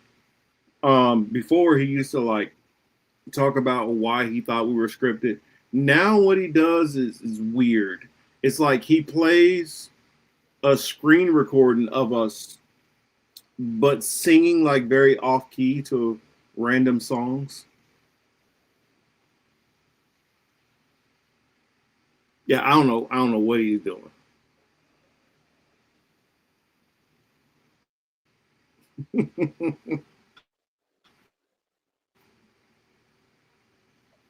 Now I'm curious. Now I want to go check it. I find it entertaining. And some people say you shouldn't egg that on and think it's entertaining. What if that dude is actually like crazy and like comes after you or something? And I'm like, I just think he's harmless crazy.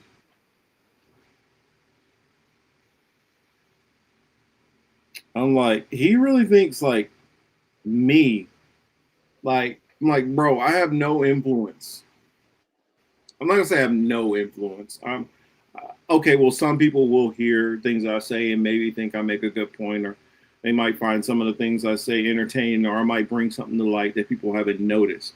But am I swinging the narrative on anything? Am I having tens of thousands of people like create some movement? No. People are listening to me because, they like some of the information that I put out. Hopefully people enjoy, and feel like they're learning something from some of the things I say. But yeah, I'm not the head of some giant movement that's COINTELPRO ability. It's kind of ridiculous. Let me see, where's he at?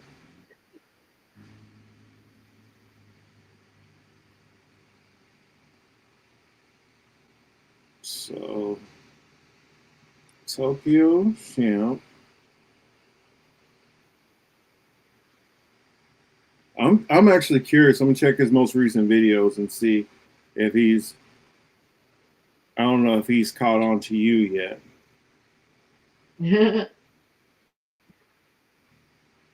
He's still on the whole Jimmy Dore thing because he's like Jimmy Dore used leading to eye misalignment. Oh, he even diagnosed me with something too. He diagnosed me with tardive dyskinesia.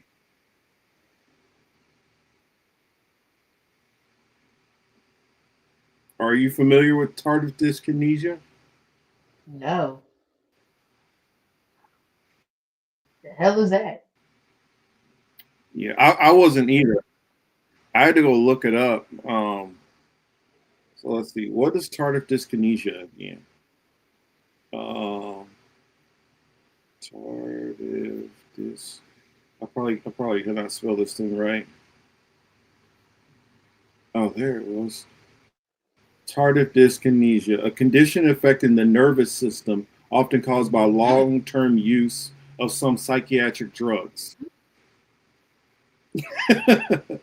Tardive dyskinesia is caused by long-term use of neuropleptic drugs, which are used to treat psychiatric conditions. Tardive dyskinesia causes repetitive, involuntary movements such as grimacing and eye blinking. Stopping or tapering drugs that may be contributing to involuntary repetitive movements can help. In rare cases, okay, it's just giving different drugs and stuff. But yeah, that's what he said. He said he can tell by drugs usage.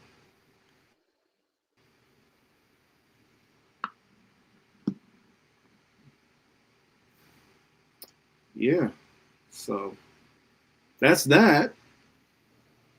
He said, "Oh yeah, by the way, my jaw hangs down." Now, for those that don't know, I broke this bone in my jaw. And so, like, if you ever see me in person, like you were eating next to me, like if I ate a sandwich or something where I have to open wide, you'd hear, I don't know if you can hear it or not, but I'll try. But you'll hear loud clicking. I have my jaw from the broken jaw.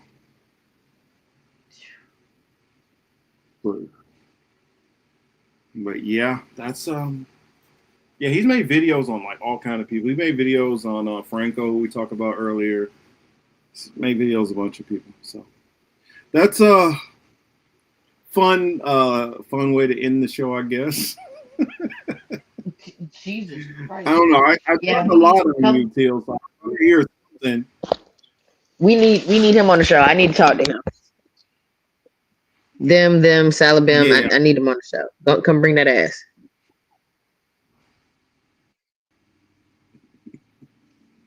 Yeah, I mean, oh, that's a good point. If I had this like great CIA COINTELPRO stuff, why would I have bad internet? Wrap this shit up, Marcus. It's almost midnight here. Wrap this shit up. Why would I have bad internet? All right, y'all. This has been fun. I'm glad y'all swung through. Glad to see y'all all. Oh, make sure you guys pay attention closely to whenever we set something up. I'm sure I'll do a post on here, but I don't know how many of you guys get those posts or check them out when I do a post on here. But I will try to put that video out. I already have the thumbnail, so I just got to figure out the time, and we will put that out ahead of time. And then I will coordinate with Teal on us setting up that video for about Ed Gein. I don't know. We may do it live. Sometimes it's easier to do it live, but yeah, that's that. Much love and appreciation to all y'all, and we are going to get out of here. Thank you, everybody. This has been the Political Matrix. Peace out, y'all. I'm Marcus. I'm Teal. And this is Teal, the lovely Teal. All right, peace.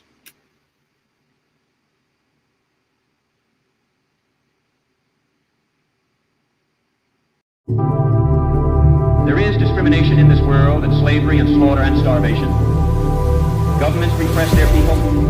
Millions are trapped in poverty, while the nation grows rich, and wealth is lavished on armaments everywhere.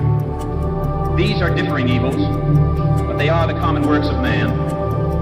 They reflect the imperfection of human justice.